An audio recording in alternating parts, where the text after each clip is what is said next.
You're listening to the Pillaging Podcast, proud member of the Crow's Nest Podcast Network, companion podcast to PJ4F.com, the #1 podcast in Raider Nation. Calling every week to leave a message on air at 408-909-PJFF. This episode brought to you by DC4L Custom Tees.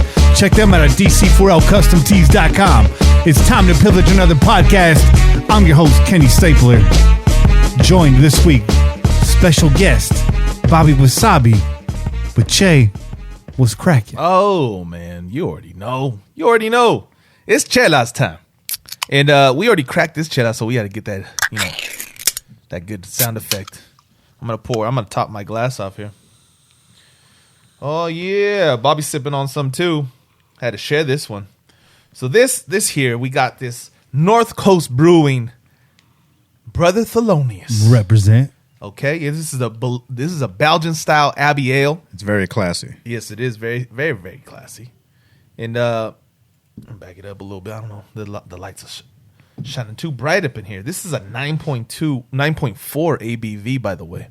The flavors on this, though, me and Bobby, we're not gonna lie, we've been sipping on this one for a little bit already. Yeah, straight up. The flavors on this, it's rich, man, very rich, right? Like it's got a nice sweet caramel flavor to it. Smooth, but you could taste that. You could taste how the strength of the alcohol. It's there. Damn, that's smooth. But it's smooth, like, and this beer is actually inspired. Or should I say, it's made in as a purpose to kind of donate money to the Monterey Jazz Festival. Oh, serious? And the arts. So yeah, so jazz education programs and the Monterey Jazz Festival. That's why they made this Brother Thelonious. And if you guys are familiar with jazz, Thelonious Monk was, of course, great jazz artist. So that makes sense because I got my jazz fingers going. And that's on him right on now. that's him right on the bottom too. So my boy, the first time I ever heard the name Thelonious Monk, I was at SDSU because I wasn't big into jazz. I was just kind of starting to dabble. My boy did a painting. He's this homie, this dude with like he had a cigarette, like, puffing on a cigarette. He had his big hat. He's like, and he did like a profile picture of him. And I was like, man. And so he presented it to the class and he didn't tell anybody anything about it. Just kind of was like, yo, what do you guys see? You guys tell us, tell me what you guys see. That was his critique. And then everybody kind of told him what they thought they saw in the picture. And then he explained it. He explained that it was Thelonious Monk. That's cool. Yeah, dope. Shout out Kareem. That's my boy. Enjoy your brew. Got a lot more beer lined up for the rest of the episode and the rest of the night in general.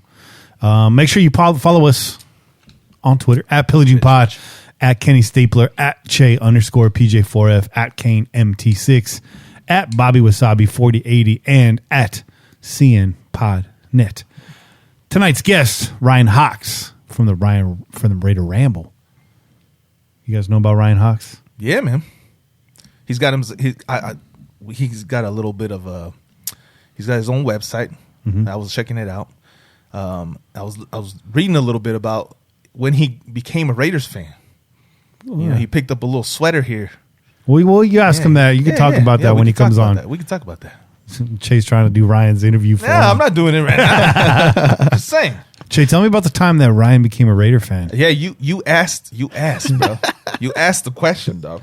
So tell me, Che, how long has Ryan been writing for the Raider Ramble, and where can we find him? That's not information I'm privy to, bro. I'm just saying. Shout out to Sean136 on Twitter. He's sending over some medicated salsas that a friend of his makes. We're going to be sampling that stuff here in a week or two, whenever that gets in. You guys ready for some medicated salsa? Yeah. Why not? It's going to be a very interesting show. That's for damn sure. Tune in for the flavor profile on the Pillaging and tune in for the after effects on the Crow's Nest with that one. Speaking of which, we do have a Crow's Nest podcast tonight. We are recording tonight. We will not be live streaming, but you can find that show, the Crow's Nest podcast show. It's everything we don't talk about on here. And it gets pretty deep, Che. It gets deep and dark and a little wild sometimes. The Crow's Nest? Yeah. I don't know that it gets dark. I guess we've talked. There's been some fucking crazy shit out there. Dark. But I mean, for the most part, it's just good times. Come on, man. It's good times. We talk about real estate in Virginia and a whole bunch of other things tonight on the Crow's Nest. We talk about the Houston Astros debacle. We're talking about vagina-scented candles. Just a whole gamut of things that you're going to tune in for. Bed Bath & Beyond. Bed Bath & Beyond. I used to work in the Beyond department. You can find that podcast wherever major podcasts are found. You can find it on Spotify, Apple Podcasts, Google, anywhere, Stitcher, SoundCloud. I think maybe SoundCloud. Anyways, you can find that anywhere major podcasts are found. You're going to want to hear that. Paulie's going to be coming in hot tonight. You already know. OneNationFanWay.com. Make sure you check them out for all your Raider fan gear and DC World custom tees. We're looking to give away an Oakland Raider t-shirt from DC 4L Custom Tees. Anyone that wants to come in here and run this 2-minute drill, maybe it's Ryan Hawks. Maybe we just spring that on him. Oh shit! See if he wants to win a t-shirt. He's gonna do that. Do him like that. Yeah, Ryan's in the chat right now. That was the old school thing before, right? Remember, you always spring that on the guest. That's true. Speaking of spraining things, Che, you're hobbling around the studio tonight. What's going on, man? Spraining things, not necessarily spraining things. Tearing shit, maybe. Yeah. Oh damn. Yeah.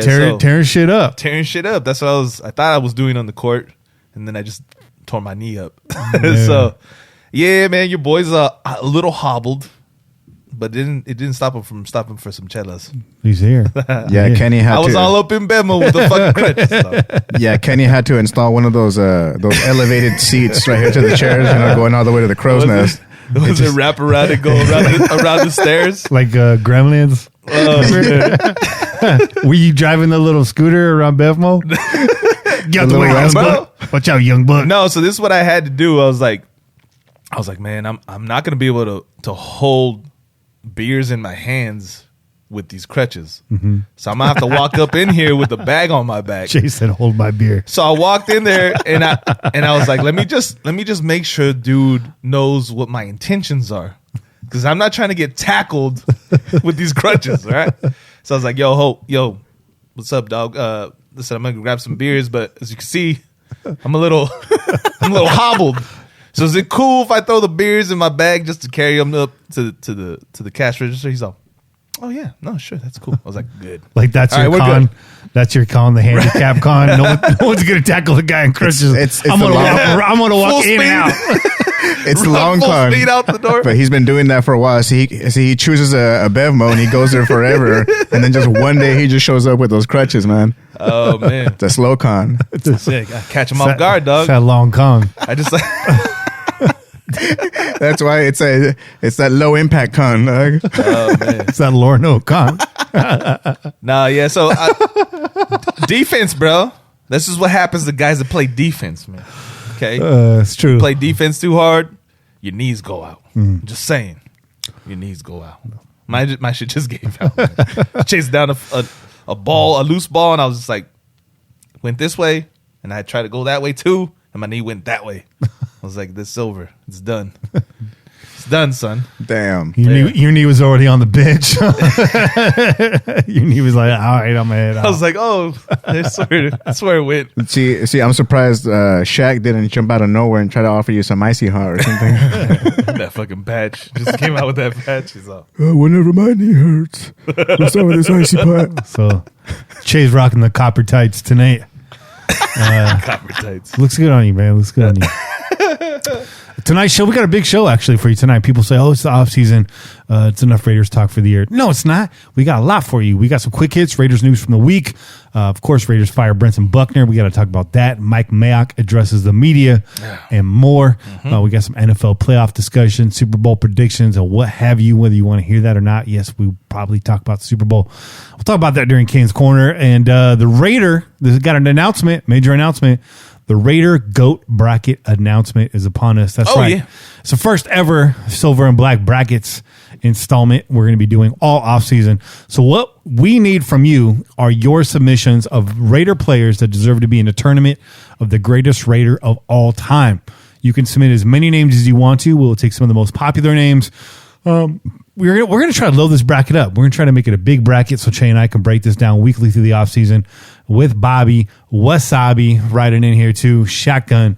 But we're going to let you guys decide. We're going to put these up as polls every week on Twitter or Google Forms. We'll try to put it on Google Forms so we can get this out to more of you that are maybe not on Twitter. And let you guys vote and vote these guys through the tournament. We'll give you guys our thoughts every week, of course, but you guys are going to make the make or break decision. Now, if it's a close call, I think the Pillaging Podcast should have power to break any close calls. Of course. Yeah. Yeah. That's executive powers, man. We will reverse any shenanigans. So Shenanigisms. You say, come on, man. I'm just going to hit you with the come on, man. just in case you and your boys think you can get Derek Carr into the final round, we will be here to veto any shenanigans. Shit's not happening, son. It's I not was happening. going to say, should we set a rule? They have to be retired players. They have to be former NFL players, or can it be current Raider players? No, man, because I mean, all Raiders. If we're saying current players, the majority of our current players haven't been playing for this team for very long. So what you're saying is it's not a problem to worry about. No, we shouldn't have to worry about it. We shouldn't have to worry about it. Game on, dude. Thanks for the $5, bro. Hell yeah. Thank you very much. He says, I'd rather watch a porno starring my grandparents than the Queefs Niners Super Bowl. Agreed. Me too. Agreed. Me too. I'd rather watch your reaction video to that video. That video. Yeah, absolutely. We'll say that. Absolutely. I could co-sign that one. And of course, last but not least, obviously your calls, which I can tell are going to be very spicy. So we'll get to those at the end of the show. But without further ado, it's time for this quick hit segment. Che, are you ready? I'm ready, though. Let's go. With all due respect, Tim Kawakami, go fuck yourself. With all due respect. And with all due respect, go fuck yourself. Mike Mayock speaks out. So Tim Kawakami kind of calling out, taking Mike Mayock to task last week. Yeah. About Mayock not speaking and possibly in hiding. Tafer apologizing this week for a potential rumor that he got started. I don't think that was his intention. Right. I think he was just speaking off the cuff. I'm not trying to throw Tafer into the bus now. But you said that too, man. When that came out and people started talking, you said that on there. You said, yo, I don't think that was his intention, was to start this rumor that Mike Mayock's on his way out. Mm-hmm. I think he's just making conversation. But that conversation had started weeks prior to when it actually started to like leak out. People started talking about it, right? So it is what it is, dog. So as we can see, that's not the case. Did you guys get a chance to watch the interview or read the transcripts? I didn't. I heard some clips of it, but I didn't get to read some of the transcripts. I didn't get to hear the full interview. All right. Well, it's a good thing your boy did his homework. I read the whole thing, but you guys probably got the gist of it. There wasn't a whole lot there, but the kernels that came out of it were clipped up, and those are the ones that made the rounds. Yep. And there's plenty that we're going to talk about tonight that I don't know shit about. So all right, it's all going to even out. Sounds good. Was that a little bit too spicy? That didn't come out the way I wanted it to. I don't know, man. Let's just keep it moving. Let's keep it moving, bro. Anyways, you can't say. There's not a whole lot that you can say to us, dog, to throw us off. Okay. and with all due respect, My hand ain't shaking, so Look it's at all it. good. Solid. If mine shakes, it's just because I need more water. Just saying. yeah. Or Vicodin. Or less. First off, Eddie Paskal, he did, or Paskal, I guess is his name. He did a great job in this interview. They got right down to business discussing Mike's offseason schedule. So, as you guys know, this would be the first year Mike Mayock, first full offseason as the Raiders GM. Yeah. Coming in real hot this year. Hell yeah. Off a successful 2019 draft. And what looked to be a successful free agency campaign. Didn't pan out like that, but it looked good. It did. It did look good. It did look good. Trent Brown panned out. Marcus Joyner, not so much. We're not going to rehash the AB stuff, but they talked about it. Mike's actually been in Tampa all week for the East-West game. He's down there, and he shared his thoughts about these All-Star games versus the Combine. He says he loves All-Star games. Actually getting to watch these kids pad up, especially the smaller school kids who get the knock of not playing against competition, going up against some competition in these games. It could be from a small conference going up against an SEC lineman, and get some real good analytics on guys like that. And then last year, as you guys know, the Raiders were a part of the Senior Bowl. They were the coaching staff on one side of the Senior Bowl, and ended up with 7 of the kids in that game.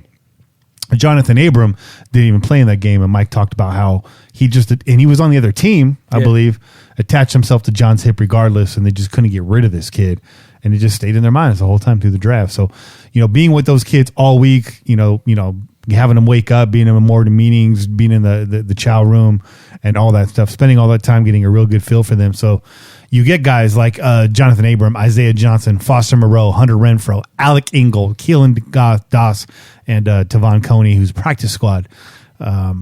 Pretty remarkable. Yeah. So, hey, man, they're doing the due diligence, right? They're doing their due diligence to make sure that they know these players as they're picking them up. Because as we saw, where they did their best work was in the later rounds of the draft, right? That's what really completed our draft. Yeah. The front of the pack, right? The 3 first-round picks, it was kind of like home runs. And the only one that we really have a question on at this moment is Abram, because he got injured so early. But we see the attitude that the guy brings. We see the personality. We see the way he wants to play the game. So I think we're good. I think we're going to be good when he comes back. But those later rounds, man. And I gotta say something, because Mojo was in the chat when we kept talking about it. We were saying that Max was a 5th round. He's a 4th round, right? Yeah, but we kept saying 5th round. So our bad for saying that. First of all, I want to apologize. It's off the cuff. We're just talking out loud, right? Yeah. But 4th round. I mean, you got Max getting drafted in the 4th round. And then you got a guy like Hunter Renfrow. He was the 5th rounder, right? Mm-hmm. Yeah. So, I mean, they knew these guys. They knew what they were getting, and they did their homework. And that's the reason why Mayock is here. And, now that we know that Mayock isn't about to leave, I expect him to be even better this year, man. So, I'm excited. It's a perfect segue, actually, because they asked Mike going into now this first full offseason after having a whole year under his belt, what's different? He said the draft is pretty much as it has been. He's had a lot of experience working with teams during draft time throughout his years as an analyst on NFL Network. But what he never really got a close look at was the free agency process. Yeah. So he did say that last year that was very much new for him, and trying to feel that out both before the season and then during the season, as having to fill spots constantly on this roster last year. So he's looking forward to having a second crack at that and knowing that process a little bit better, and then just understanding the need at depth for this team. That's what he pointed out he needs to address. He saw us lose 5 of our last 6 games. That's a problem with depth. And of course, the constant rotation at wide receiver. So definitely going to be looking to, add some depth to this team. We were talking last year how before this last season started, how we thought we had more depth than we did, and it wasn't there. Right. I think we overrated our linebacking squad, and we won't rehash that conversation from last week. I think we did overrate that, and of course, I think we did mention very thin at wide receiver and in the secondary. I mean, at the corners, I should say, which ended up not being so true. But the wide receiver depth killed us. Yeah, I think what we were confident in at least was that we had some defensive line that had been padded by the guys that we had drafted, right? Mm-hmm. And then the offensive line looked like it was solid. It was solid. Yeah. And I think that's what we saw. For the most part, that's what we saw. The linebacking crew, we thought that those young guys were going to, kick it up a notch, right? We expected some improvement. We expected them to take some steps forward. And it just didn't happen, whether it's because of injury or what, right? We saw Burfict coming in.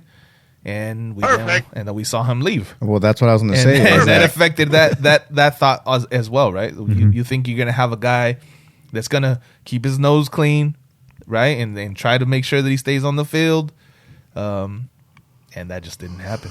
Didn't happen. Well, my thing is that most likely these young Bucks didn't step up because they didn't have Burfict there teaching them all that. Because remember, he was the guy with the green dot. Absolutely. So he's the one supposed to be teaching all these kids what's up and where to go and how to line up and how to start reading, the play right before it actually develops, before it actually happens. I'm not opposed to him coming back. No, me neither. And to be fair, that's right when things started to kind of unravel for us. Absolutely. But again, we talked about a lot of that last week, but one free agent that did keep his nose clean was Richie Incognito, which we also spoke on.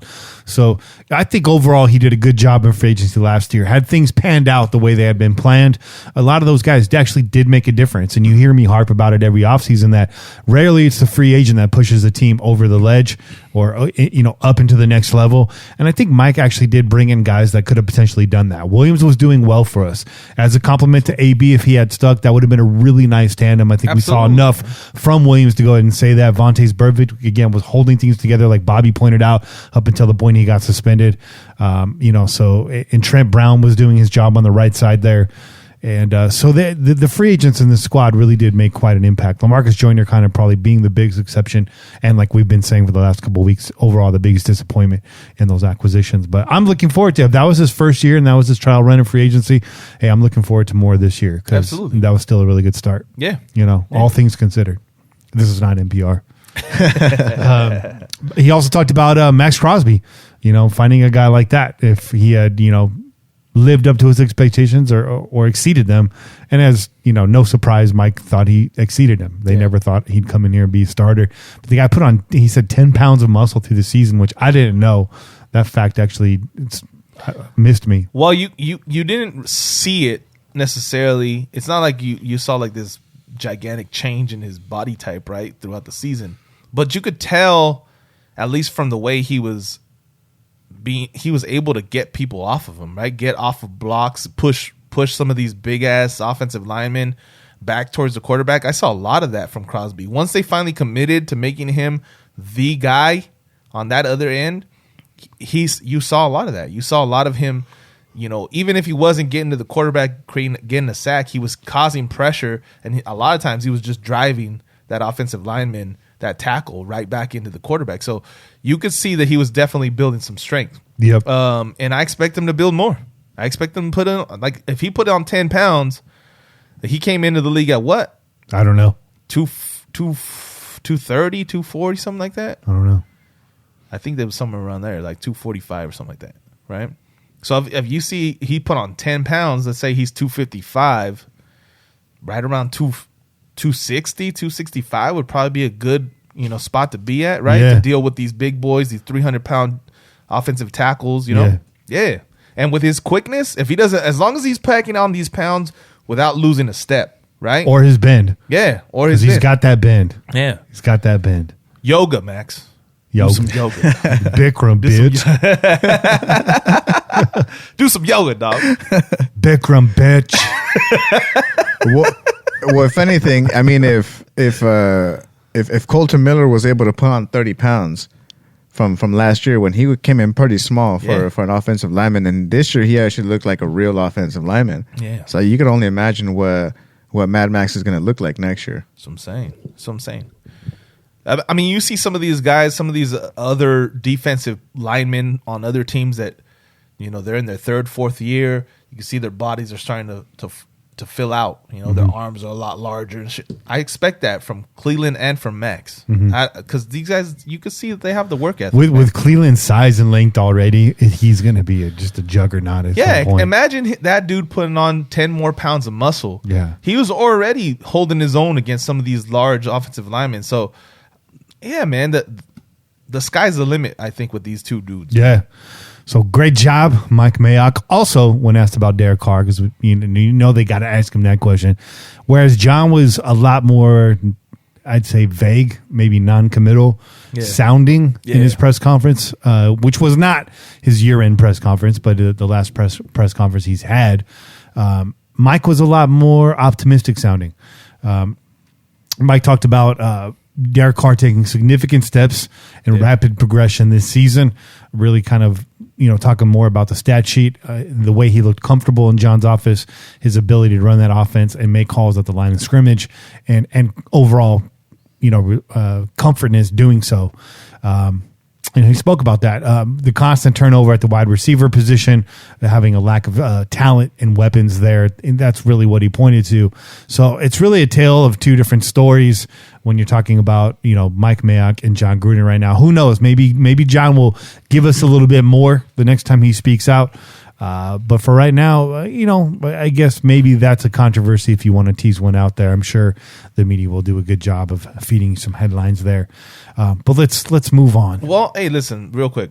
Let me just say this. You could look at it two ways, right? Because all throughout the season, John Gruden basically backed up Carr. right? Basically saying like, no, he's out there. I thought he played well today. That blah, blah, blah, right? Yeah. He made it about just missing out on some opportunities.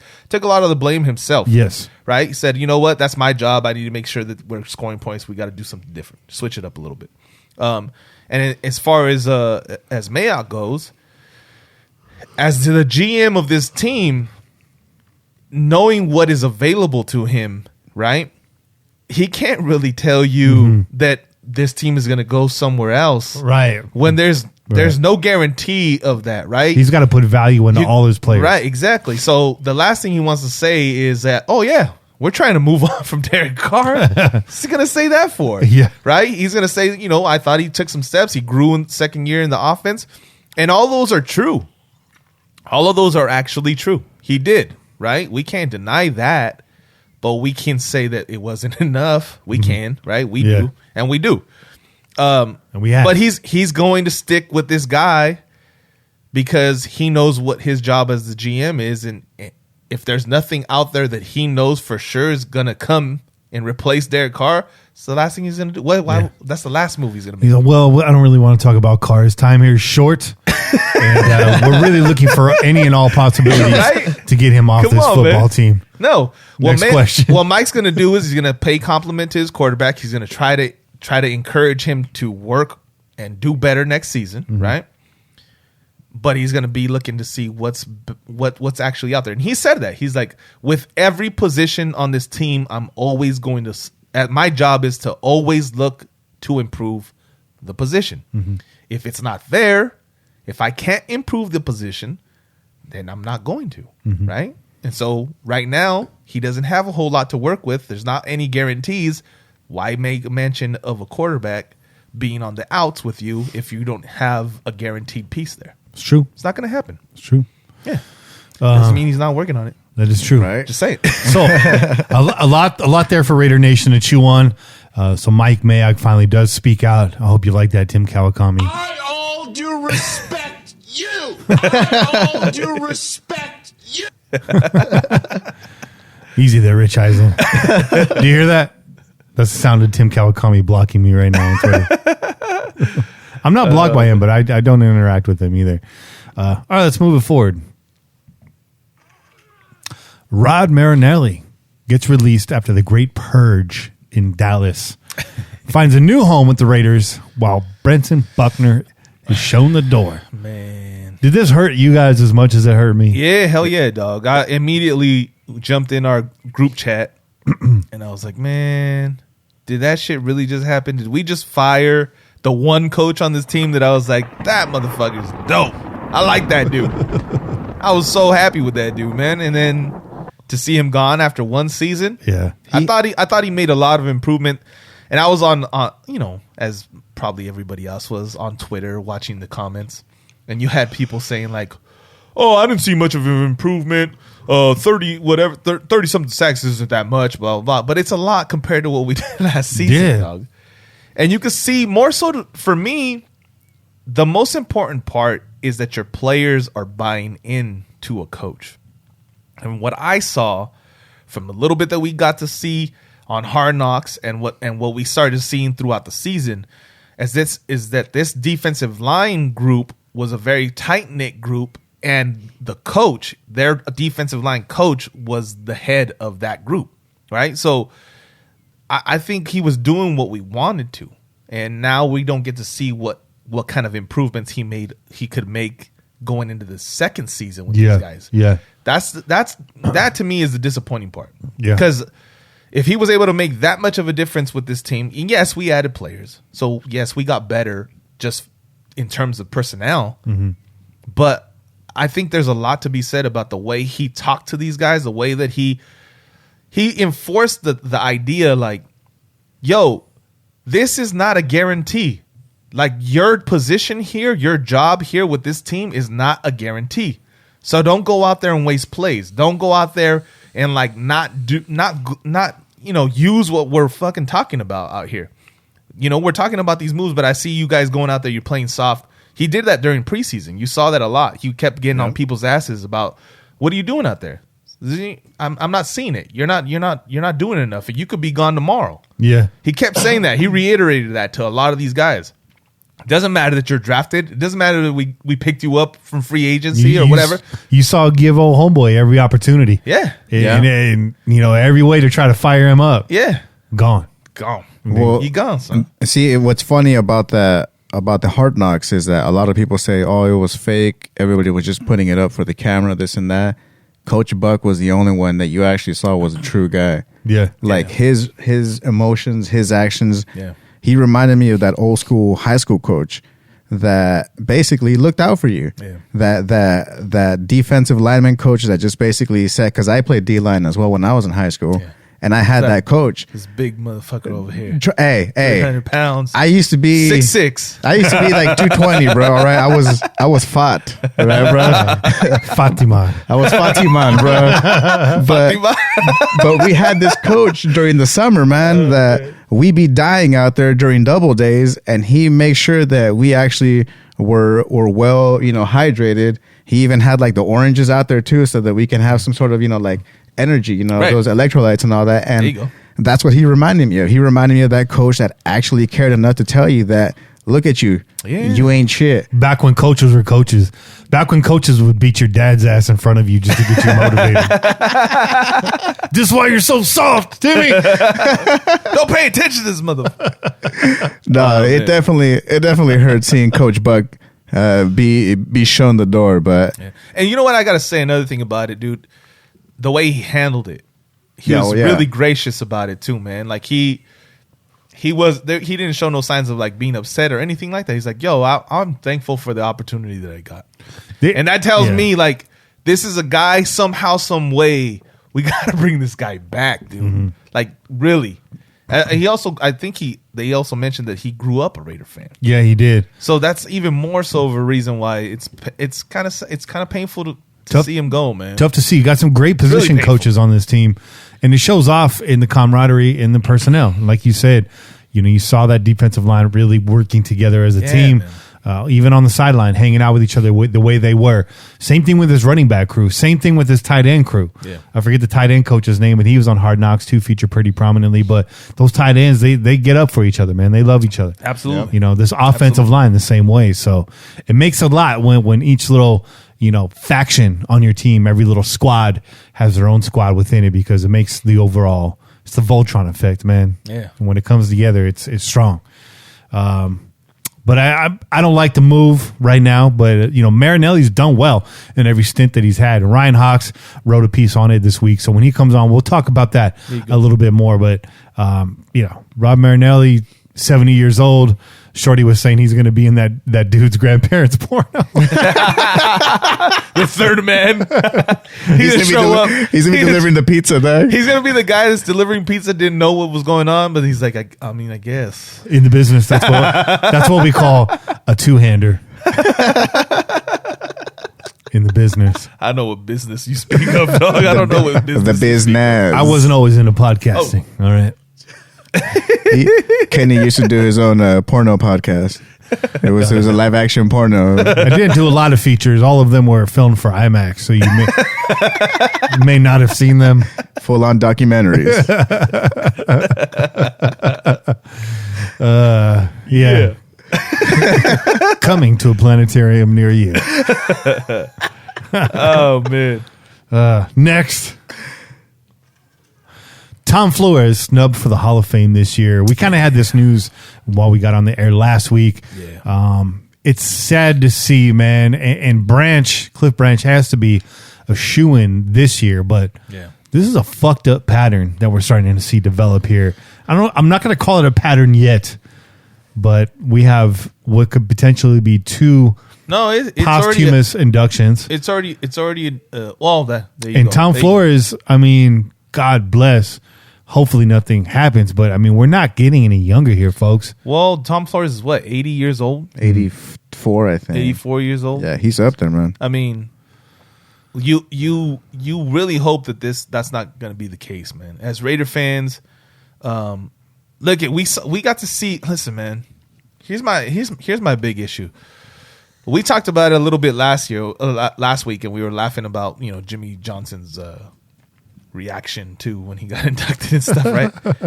And you know what? And this is not to throw shade on anybody, and this is not to say that those guys don't deserve to go into the Hall. Yeah. But when you have guys like that get to go into the Hall, and you have a man who has done more than them by far.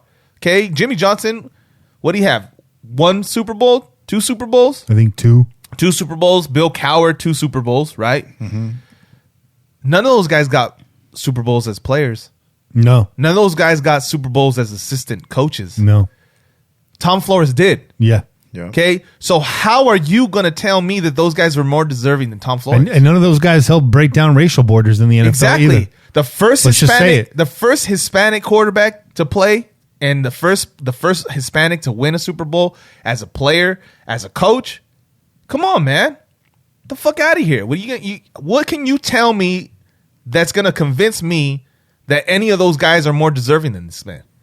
Not at all. And nothing. And you can't say nothing. People can fucking bring up his fucking record once he left the Raiders and all that kind of bullshit. That shit don't matter. No. He broke barriers and he did it in all facets of the game. So how the fuck are you gonna fucking convince me otherwise? You're full of shit. And not to hate, but Johnson and Cowher, they're getting shine right now. They're on TV every freaking weekend.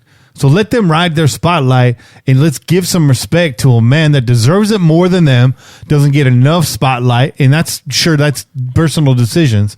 He's stuck by his team this whole time. Tom Flores has been a member of the broadcasting crew with the Raiders for countless years. Yeah. This is the first year that he hasn't been, whether he's been on air calling the game or he was post-game for a long time and pre-game before that. He was on with the Ticket 1050 back in the day. He's been riding with this team, this organization as an employee for a very long time. Tom Flores deserves this more than those guys right now. Yeah. No disrespect. With all due respect. And with all due respect, Cowher and Johnson, they're going to be around longer. And I hate to say that, but they are going to be around longer. And Jimmy Johnson's hair is going to be around for fucking ever. It's probably going to end up in a museum somewhere. So, just saying. Jimmy left with the Twinkies. It's going to make the apocalypse there. Jimmy Johnson's hair will be on the halftime show in 2070 on a fucking robot with Shakira's hips. They're going to put him on Cletus, the Fox robot. Is that what the name of the Fox robot is? Cletus, yeah. No shit, I didn't know that. What the fuck? That's some trivia right there. Yeah. All right. Cletus. Next. No, listen, man. And then you touched on it a little bit. You're talking about Branch. I mean, listen, people are, I'm sure everybody saw this. People are making a big ass deal about the Cowboys wide receiver that didn't get in, and the video of him like throwing, like his he's reaction pissed and off that, and yeah. sad. And by all means, again, that doesn't mean that I don't think that guy should be in. Absolutely. Like they said that he's, he's the only offensive player in the 1970s all-decade team. Wow. To not make the Hall of Fame, right? So your boy did a little research. Okay. Okay, I did a little research when I saw that. I'm like, okay, everybody's like up in arms, like, oh, how could you do this to this man and all this kind of stuff. But we've been dealing with this shit for fucking years as Raider fans. Mm-hmm. So I was like, oh, let me just do a little research. Let me do a little research as far as like who the fuck is on this all-decade team. And let me see. All decade team. All decade team. All decade team. But all dickhead team. And I made my comparisons with the receivers that are there. So you have Lynn Swann. Okay. Okay. Yeah. Yeah. Soft. Yeah. On the first team. You have Pearson. I think that's his last name. That was on the second team. Mm-hmm. And then you had a couple other guys. One guy from Philadelphia and another guy from, I want to say Miami, but I'm probably wrong on that. Bonicani. And there was probably only one of these guys that had bigger numbers than Cliff Branch. Okay? And a lot of these guys, I noticed that a lot of their production was either in the 60s or maybe a little bit later. Like they didn't have, because I thought maybe it's because Cliff didn't have the full 10 years in the 70s. Maybe that's why he got left. Mm-hmm. No, he ranks, as far as if you put him with up against those four guys that are on that team, he ranks second in receiving yards. I think he ranks most in touchdowns. Sure. Yeah. And he's right up there, man. He's got multiple Super Bowls. He's got a bunch of Pro Bowls. Like his stats they stack up or they're better than the majority of the guys that are on that team. So first of all, he gets snubbed from the All-Decade team, okay, and then he hasn't been inducted into the Hall of Fame when every player that actually played against him would tell you that guy's a Hall of Famer, right? He was the hardest guy to have to guard against, right? It's a shame, man. It's a shame, and it's a. As Raider fans, we're good into conspiracy against the Raiders, right? We believe in it because we see it every damn year. Something happens, something goes to the point where you're saying like, well, yeah, of course, because they go against us. And these Hall of Fame snubs, it's the same shit. Yeah. It's exactly the same shit. And then people can say like, oh, well, yeah, you guys are crying about it. You guys just come up with excuses. No, there's a lot that goes with it. There's a lot that goes with it. The history of Al Davis fighting the NFL, suing the NFL, and doing all that kind of stuff. Yeah, it's all wrapped up into it. It's all part of the reason why these guys don't get in when they're supposed to. You know what I mean? And grudges die hard, man. That's what it is. Just a message to the committee. Let these guys have an opportunity to speak on their own behalf and give them their just due and allow them to put on that jacket. These guys fought during a time where they weren't getting awarded like the modern day athlete was. They were putting their life on the line, literally, every week, not for millions of dollars, not for longevity, not for no after plan when they retired. Most of them opening up car lots and shit like that when they retired. Restaurant franchises, insurance agencies, anything they could do to stay afloat. Give these guys, Raiders are not an opportunity to see their bust and put on the jacket before they pass away. Let their family watch them on stage accept the award. Right. Because they've been with them through thick and thin. Most of them, don't have it all upstairs. Most of them, like Jim Otto, could barely walk. Yeah. Can't walk. Yeah. That's right. He's in pieces, man. And luckily he's in there, but guys like that really put everything they had on the line and really mortgaged their own future.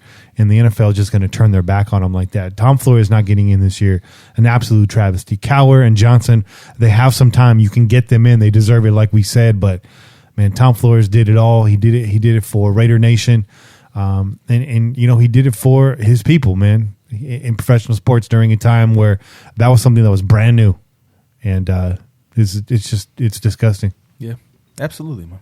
Can't argue with that. And not only that, if the NFL is really all about business, like they say, it would make even more sense to have Tom Flores in, dude. Yeah. You're talking about having a market south of the border that's really, really big, and that are getting more and more into American football. Well, that's a great point. Here's another issue, and I've spoke about this before. Everyone's seen that fucking Modelo commercial? Terrible. With Anthony Munoz and fucking what the fuck is his name? Tony Gonzalez, and I don't know who else out there, right? And they're like, oh, they're pumping up about, the first Hispanics to play the game and all that kind of shit. I'm like, no, they're not. Where the fuck is Jim Plunkett? Where the fuck is Tom Flores? Like, get the fuck out, get these dumbasses off my screen, man. Tony Gonzalez looks like he makes trash salsa. That's all I'm saying. He actually makes a pace picante. That motherfucker don't make no salsa, dog. Would you rather have salsa from Flores' house or from Tony Gonzalez's house? Absolutely, Flores. Oh, dude, right? No doubt, dude. Right? Tom Flores, dude. He's in the tailgate, bro. He knows how to tailgate. Yeah. There's no moquete in Tony Gonzalez's house, bro. Come on now. Fuck out of here. He don't even know what that is. He got that fucking ninja. He's got that ninja. He thinks he's making salsa. Shit, I got a ninja downstairs. Hey, it gets the job done. I'm just saying it's not moquete. You need that pistol and mortar. More disgusting news. Yeah. Tom Brady photographed speaking with your owner of the Las Vegas Raiders, Mark Davis, at a UFC event last night at the Conor McGregor Cerrone. Cerrone fight. Cowboy, yeah. Cowboy, yeah. Dana White spoke after the fight.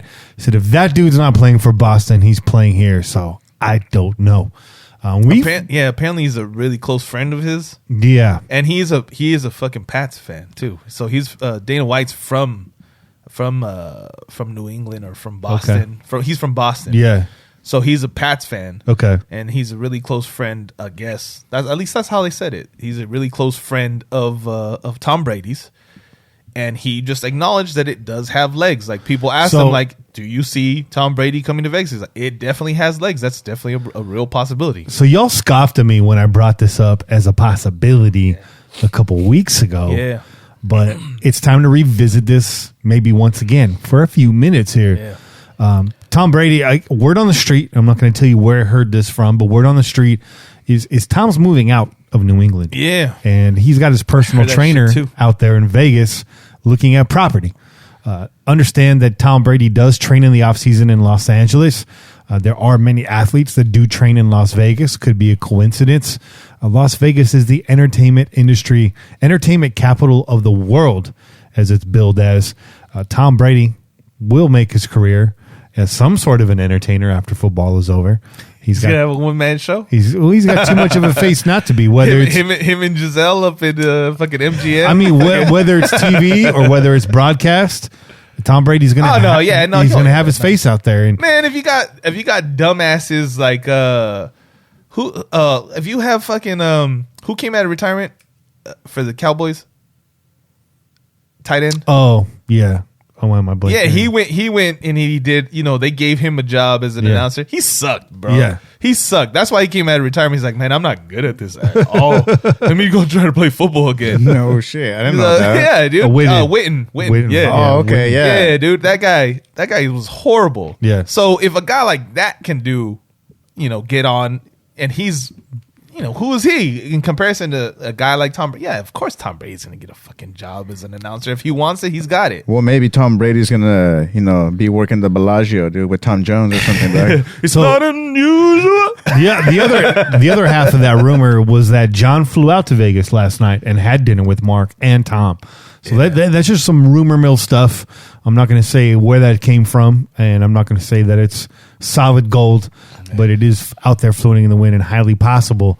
But, I mean, if this team were to move on from Derek Carr and bring in a young guy this year, that is a move, whether you want to see it or not, whether you want to hear it or not, does make a hell of a lot of sense. Yeah. I mean, we can argue about it, but we've kind of already talked about that. We're just going to let that go for now and see how it plays out. But to guarantee this is going to be an ongoing story throughout the offseason. Yeah. There's a lot of dudes out there that are throwing a fit, too, though, on Twitter. I saw some dude had the audacity to say, like, he was going to burn 30 years of Raider memorabilia if it happens. Yeah, don't do that. Get the fuck out of here. Hey, you know what? I'll take some of that memorabilia, bro. Yeah, don't burn that shit. Don't burn it. Send that shit our way. Send it to the crow's nest, dog. Come on, man. Whoa. So you talking silly shit. I'll reset this take again, as unpopular it is as it is. You can hate on Tom Brady all you want. There's plenty of reasons to hate on that guy. There's plenty of reasons not to, but I'm just sick of seeing the Patriots. I don't have hatred towards the Patriots for us losing that Tuck-Roll game. That's on the officiating. I've said that before. I've also said the Raiders had a chance to shut that game down still and win after that bullshit call, regardless of momentum and all that. They could have shut that game out still. Could have happened. It was possible. We were winning. Didn't get the job done. So I don't hate on them for those reasons. They took advantage of a shitty situation for us, a great situation for them, and turned it into a dynasty. So, but I'm not going to say I'm going to like that move the way it looks, but hell, I want to win games too. Yeah, listen, man. So somebody posed the question: if you would you rather bring Tom Brady in and possibly win a fucking Super Bowl, or just stay the course and try to draft somebody and then fucking go who knows how long before, And I think that would be, the cure all, right? Mm-hmm. Now listen. Then you got to hear people go, "Oh, you guys had to sign Tom Brady, right?" To get the job I know, done. and that sucks, and that's horrible. That's but at the end of the day, this is a team sport. Mm-hmm. Okay, so just like we see our players come and go, just like we saw Mac go to the Bears, and now we're not Mac fans. I'm not a Mac fan, right? I'm a Raider fan. Okay, Amari Cooper, you were on this team. We supported you. We made excuses for you. We tried to help you out. We tried to give you encouragement. Whatnot. You were dropping the ball. You get sent to Cowboys. Guess what? Now we hate your guts, Amari Cooper. Okay? It's not about an individual player, man. It's not about that. Especially if those players leave or they come in with with already having like a bad, I guess, bad reaction to Raider fans. Yeah. Right? The guys that leave, and they leave on good terms, we'll support them. Always we'll say a like, Raider. Hey, man, yeah, you're always a Raider, right? Yeah. But you leave like a little bitch, you best believe you're going to hear it. Randy Moss. You're going to feel it. You're going to feel it, right? And don't be mad at us when we get on your ass about it. Because I saw Jihad Ward going back and forth with some fans. Salt was flying around. Yeah, he was extra. Jihad he was Ward. getting extra spicy. He was trying to get into some fucking fights, man. He was trying to fight people. Yeah, he was trying to fight people. He's a bum as a player. You're a bum. A bum. Hey, but on the flip side, there's been players that, were completely anti-Raiders, but because of their attitude when they announced, their start with the Raiders, people got excited. Bill Romanowski was not a guy that you hated him as a Raider fan, but as soon as he was a Raider, you were happy. Ronnie Lott, you hated because he played for the 49ers. But once he was a Raider, you're like, yeah, that makes a lot of sense. Yeah. Vontae's perfect, right? Richie Incognito. So, but that's the thing, though. I think that makes this harder to digest. Yeah. Is that you don't look at Tom Brady as that guy's a Raider. No, of course waiting to not. be a Raider. You don't see him that way, and we won't ever see him that way until he actually ends up on this team. If he actually ends up on this team. I'd rather start the rumor that Davis and Brady were talking to, about like hair tips or something. It's like, hey, Mark. So how do you get your hair so perfectly lined up like a bowl? Real quick, shout out to Robert G for the donation. Hell yeah. He asked, do you think Brady demands top dollar? Not sure I like it if we pay top money on a geriatric Brady. I don't consider Brady geriatric yet. I don't think he's as nimble as he once was. But was he ever nimble? He was never graceful, but he could move out the pocket if he had to. When you see him now, he looks like a Buick with 3 wheels. But he can still throw a nice ball. Tom can still throw a nice ball, and its ability to scrape it, dog. It's his ability to coach on the field and hopefully maybe mentor somebody. He wasn't the greatest mentor to Jimmy G, but also he was trying to hold on to his reins as a starter. At this point now, coming into Oakland, he'd be signing his last contract and knowing he was on the eclipse, the twilight of his career, I should say, the twilight of his career. So it might be a different story. Do you pay him? Do you think he demands top dollar? I do think he demands high money. This guy's been taking pay cuts for years. He's coming to a place that has no state tax and in a team that has a fair amount of cap space, and they're due to save an additional $16 million if they were to move on from Derek Carr. So I think he would demand pretty high money, more than he has signed for recently. And I think the Raiders would be. I think they'd be down to pay it on the short term. I really do. Yeah. I think Mark Davis is a guy that likes splash and is wants to just win immediately in Las Vegas. And this is a type of move that you pull if you're a team that's looking to cash in early, and as well as maybe put in for the long haul, because now you're attaching your trailer to somebody who you don't need to count on as a franchise quarterback. You're attaching your trailer to a guy that's got pedigree that can hopefully groom for the future, and then you can move on from mutually in just a few years. So again, in a lot of regards, this does make some sense. Well, I mean, it reminds you a lot of kind of the Denver move, right, with Peyton Manning. Yeah, exactly that. So except they had nobody there. Right. They thought they did, but they with Paxton Lynch. No, right? well, yeah, absolutely. The difference is that the kind of quarterbacks that were there in Denver were far and beyond worse than Derek Carr. But you can still make the comparison as far as like bringing in a veteran that you know is on his last legs. He's got maybe a year or two on those legs, right? So you want to try to cash in, and so I think, let's just say it happens. Okay, let's just say it happens. I think it's happening. Okay, and I know you've said it. You go on record to say that you feel like it's going to happen, right? Yeah. But let's say it happens, okay? Because we can't tell the future. Let's say it happens. I think what you're going to see then is Tom Brady comes in here. People are saying, is he going to ask top dollar? I think he's going to want to get some money, but I don't think he's going to be like, I need to be the highest paid quarterback in the league. Okay? He's going to come in, and I think you see a guy that's going to get paid a little bit more than he was getting in New England, right? But you're also going to see a guy that you saw in New England that was willing to take a pay cut to get the additions that are needed, right, to make this team better. So Tom Brady, let's get this straight. Tom Brady ain't going to leave New England to go somewhere else and lose. Yeah. That's not what he wants to end his legacy with. Like, oh yeah, I win and I got a paycheck and then I just got out of it. You know what I mean? He's a guy that's trying to leave like the best legacy of any quarterback ever. Right? But he also brings gravity where wide receivers absolutely maybe take a little bit less to play in a tax-free absolutely. state with Tom Brady. Absolutely. So this is what I'm saying. So it happens. Let's say it happens. Then you're going to see the Raiders start to focus heavily on guaranteed players, right? Veterans, either they're making trades or they pick up some of these free agents that we know for sure are going to pay off for us, right? Mm-hmm. And like you said, it starts to weigh heavily in terms of like what they're willing to take to play with a guy that has, you know, the pedigree of a Tom Brady. Whether we hate it or whether we hate him or not, the motherfucker's won 6 Super Bowls. Mm-hmm.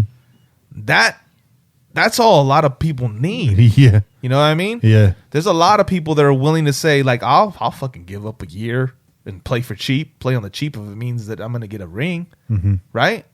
You saw a bunch of people doing it. So, yeah, that's what I would expect to happen immediately. And you keep the young pieces in place, right? That you know that are already starting to pan out for you.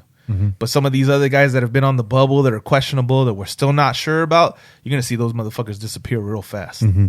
You know what I mean? So that's what you could look forward to. I mean, that's what you could see happening in the future if that does happen, man. Yeah.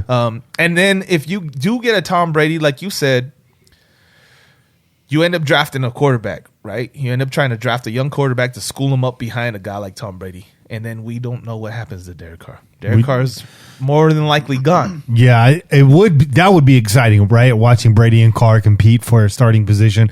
That's super exciting, but I don't see Brady and Carr on the same team at the same time. I mean, we talked about it a little bit too, that I don't see Derek Carr doing well being told he's not going to be the starting quarterback anymore, right? Mm-hmm. He's probably going to want to go somewhere else, or even more so, just go away. That's what I would say.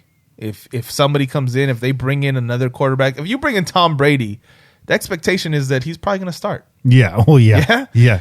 You're not going to expect him to not start over Derek Carr when Derek Carr has not had the best success in the last few years. Mm-hmm. So if you bring in a guy like that, Derek Carr's got to know, I'm about to sit this bitch. Mm-hmm. So now I have a life decision to make. Yeah. Do I want to go and become a preacher? You know, because I'm already on my path. Or do I try to get on with another team and see if I can make something happen over there? Yeah. Well, they could say goodbye to each other in the parking lot because they will not be here at the same time, save for that moment. And last thing on this, I guess, unless Bobby, you want to chime in, is, you know, we saw it last year. The Raiders are in a rebuild still. This will be, year 3? Really year 2 of the rebuild. The first year was another purge under John Gruden. You know, in this rebuild, they've also, you know, shown that they're willing to take some win now shots with the AB thing, AB, Trent Brown, and Tyrell Williams last offseason. So, you know, they feel like there's enough talent on this team to get to the tournament at the very least, even though they are building one break at a time. You want to get in on that? Well, I was going to say, I mean, we are going to Vegas. We do like to gamble out there. And that's what's happening right now. I mean, you just mentioned it right there with the whole AB thing. I mean, a lot of people were against that. A lot of people were against the Burfict thing as well. Mm-hmm. There's a lot of moves out there. Trent Brown. How many people were like, oh, no, he's overpriced and blah, blah, blah. And, oh, my goodness, you're switching him over to the other side that he's not used to, this and that. He was one of the top right tackles in the league this year. I mean, it's right there. You have to take chances, man. I mean, big risk, big reward. Mm-hmm. Shit, who was this? Mob Deep that said it best. I mean, scared money don't make money. Though. That's it. There you go. And straight out, I mean, right now we have to play with that because we do got the tax-free thing going for us. Yeah. We do have an incentive going on right there. And if for some weird reason Tom Brady does come on, I mean, like you said, it's like people want to go out there and play for him because there's a possibility there. There's a chance. Whereas with DC, he hasn't shown that heart anymore. I mean, he has the talent.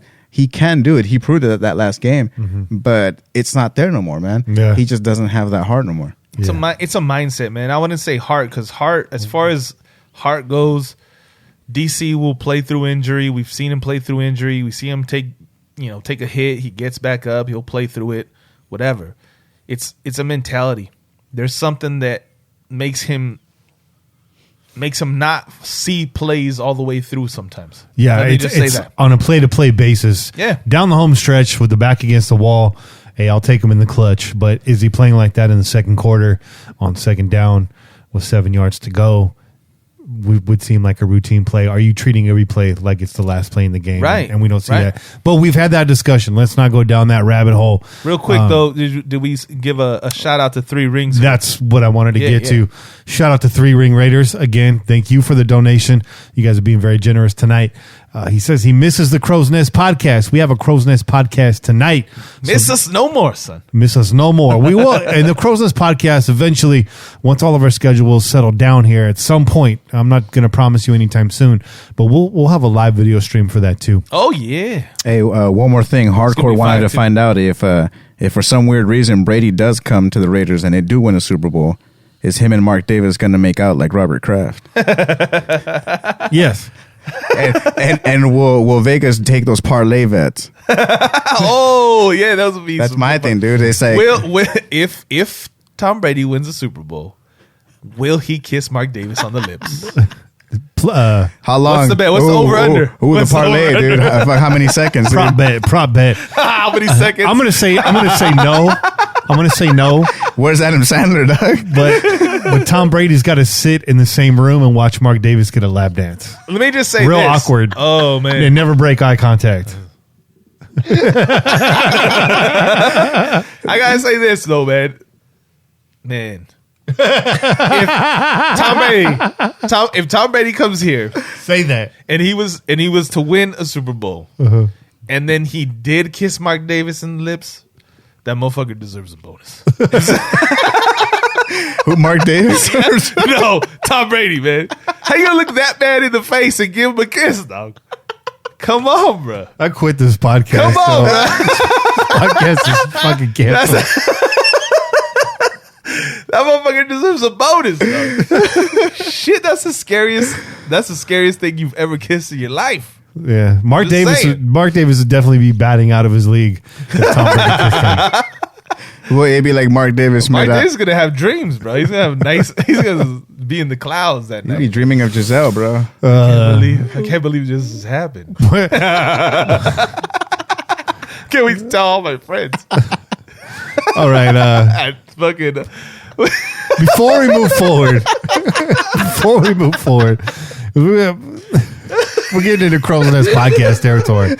Before we move forward, I want to make this announcement. We're going to take a break here shortly, but I do want to reset this. We are having the first ever Silver and Black bracket this offseason. Yeah. This is going to go on all offseason. We're going to do part of a different round every single week. What we need is your submissions for Raiders that deserve to be on the greatest of all time list. We're going to find out who is going to be the greatest Raider of all time by process of elimination. So, guys, Raiders that you feel need to be in this tree, in this tournament bracket, we need your submissions. Yeah, absolutely. There is a link in the description of this podcast. If you're listening back, go to the description. If you are watching on YouTube, there's a link in the description. We will be tweeting this out all week. We need your submissions this week. We may extend this for 2 weeks, but I want to see how many we get this week. In fact, I want to know how many we have right now. I just kind of tweeted this out a little earlier. Only 12 responses in right now. Some really strong names in there. You could submit more than one name. So get on there. Just click the link. It's a Google form. It's safe. You don't have to sign in. You don't have to use your email. No, nothing. It's completely anonymous. Just give us your answer, your submissions, and we're going to read those off next week. We're going to see what we have. If we're cool with all of them, we're going to throw all of them in. All right. If after 2 weeks we feel like there's some missing names, we'll sit here up on the show in the Crow's Nest and we'll add some more in there. And then we're going to get started with your votes. And by process of elimination, find out who is the greatest Raider of all time. Hey, Grizz wants to find out if the bracket is just for players or coaches as well. I think you have to include coaches. I think that's a great question. I think you have to include coaches. We're talking about greatest Raider of all time. And you can't have that conversation without talking about guys like Tom Flores, who was also a coach as well as a player, without talking about guys like John Madden, right? Yeah. So Art Modell, no, not Art Modell. Shell. Sorry, Art Art Shell. Shell. That's not what I was thinking of, though. I was thinking of, I'm blinking right now, our GM. Reggie. No. He was the GM under Al Davis. I don't know why I'm blinking right now. Ron Wolf? Yeah, Ron Wolf. Thank you Wolf. very much. That was killing me right now. Ron Wolf. So guys like that. Al Davis, obviously, being an obvious one. So, I mean, he might be your odds-on favorite to win the whole damn thing. So really quick before we go to break, real fast, one name, no explanation. Who's your odds-on favorite to win this whole thing? To win the greatest Raider, huh? Mm-hmm. Real quick, no explanation. Just give me a name. Bobby. Flores. Tom Flores. Look at that endorsement. I'm going to say Al Davis. Well, man, you guys took the. I'm just going to throw Ron Wolf then. I'm just going to say Ron Wolf. Okay. I'm going to say Ron Wolf because to win the whole thing? Yeah, because listen, we talked about it a little bit, Yeah. right? We talked about it a little bit of. Well, I don't know what. Yeah, episode how that much was. he's responsible for. Yeah, all of that. For the draft, for the players, for the scouting, all that stuff that the guys that were brought in during that era, and Ron Wolf went on to do the same for a lot of other teams, man. So I think without question, Ron Wolf deserves to be in the finals. Sure. You know what I mean? That's a smart man's answer right there. Yeah. You know, other names. Yeah, that was an easy answer. But You- my other, if I'm going with a player, I go Tim Brown. Tim Brown. That's what I thought you were going to say. And you know why I go Tim Brown? Because he never fucking left us, dog. No. As a fucking as good as he was, and when he was at his peak, he stuck by the Raiders. Well, he played for the Bucks. Well, yeah, but that's at the end, bro, Yeah. when his fucking legs were falling off already. But all I'm saying is, like, this dude had a chance. He could have left and gone somewhere else when he almost went to the Broncos. when he was still in his prime. Yeah. But he didn't. Yeah. He didn't. He stayed a Raider. Okay, so, you know, I appreciate that. Those are good answers. Yeah. You know, Kenny Stabler obviously is going to be up there. Yeah. In that tournament. So get your submissions in. There's a lot of names. Even if you don't think he's going to be the guy, you know, use your imagination. Just let's get some names in there. They're going to spark some good conversation and some good Raider stories. Just throw them all at the wall, guys. We want to make this tournament big and robust. Let's just get everybody in there that you can think of. And we'll get them in the bracket for you. We'll be talking about this all off season. We'll be taking your phone calls on it. It'll be a nice conversation topic, especially in some of the slower weeks as we hit those later months in the off season. So with that being said, let's go ahead and take a break. I'm going to get Ryan on the phone, and you know, we're going to take care of our gentleman duties, as it were. And we'll see you guys on the other side. We'll be right back. Yeah. Enjoy a little good music. New music. New music. And we're back on the air. Joining us tonight is Ryan Hawks from the Raider Ramble. Ryan, welcome to the show. How are you doing tonight? Hey, I'm pretty good, guys. I'm super stoked to be on here. Super stoked. Thanks for getting me on. Yeah, no problem, man. Ryan, you and I have been talking for a while. This is long overdue. You know my co-hosts, Bobby Wasabi and Che. Yeah. Bobby Wasabi, Jay, what's going on, guys? What's going on, Ryan? Nothing much, man. Just hanging out. And drinking beers. Yeah. Oh, there we go. Drinking beers. Why don't you listen in here as Che brings us in with beer number 2? Oh, número dos. Oh, Numero yeah. dos. Here we go. This one, your boy Bobby came upstairs and had this beer in his hand. He's like, "Hey, check this out," and he handed it to me, and I was like, "Oh man, good looking out." And then he's like, "All right, well, let me go get myself one now," because I didn't tell him that I needed a second beer. But good looking out, dog. Always. He was willing to make that sacrifice. He's like, "You're a little limp right now. I'm gonna go down there and get another fucking beer for myself, since you can't walk downstairs." Always, man. Because you're the convalescent in the room right now, there. Yeah. Thanks, bro. These fucking 97-year-old knees that I got, they're not doing me well anymore. But listen, man, we got this sud work. Okay, this is the Fun House. We've had one of these Fun House before, but this is a cranberry raspberry. Oh, wow. Sour. All right. Man. Ooh. And I this wish I was drinking that right yeah, now. Sudwork Brewing is out of Davis, California. So shout out. Let me give this a little taste real quick. Nice. Oh, man. It's that cranberry, man. Cranberry was meant for sour beer. Oh yeah, that tartness is on there right there. I like that. Definitely. I like that. Nice sour tart beer. This is a 4.5 by volume. Crush those all day. Yeah, you can crush these all day. I know these For ain't sure. no winter beers because I know the sours are normally for the summer, but I figured, you know what, I was bringing over some carnitas, so. Oh, this would go good with the carnitas. So that's why, man. As a matter of fact, when this show wraps up, best believe it, buddy. He's crushing those. But yeah, shout out, Sudwork. So, Ryan Hawks, Hey, you're those from are San sweet, Diego. though. You're from San Diego. What do you know about carnitas? Oh, you better know this. Oh, carnitas? Woo. I know there's a couple good spots over here with some carnitas. I think the best one used to be, it was like I forgot what it was called. It was in North Park, but it closed down. It was like something random, it wasn't Snack Shack or something, but yeah, man, I'm all about the carne asada fries and stuff down here, though. Yeah, That's the good Yeah. Those just made it up here a couple years ago, but you guys have been rocking those pretty heavy in San Diego for quite some time. Oh, heck yeah! I mean, now they're expensive too. But I remember in high school, we'd go half on them, a friend, and they were only like $5. Damn. So before we get $250. Before we get started, Ryan, let's learn a little bit about you as a person. Where can people follow you on social media, and who do you write for right now? All right, so I joined the Raider Ramble right before the season started. You could find me on Twitter at Ryan World Eater. Initially, that was my podcast I made with my buddy. The real reason I joined Twitter was for this World Eater podcast, which kind of went defunct pretty quickly. But then I quickly actually joined Last Word on Sports, so you can find my stuff there. I write some fantasy football. I do a lot of fantasy football. My Raider content's on Raider Ramble. And I actually do some kind of random video game stuff, too, which is on the lifestyle section of Last Word on Sports, which would just be lastwordonsports.life.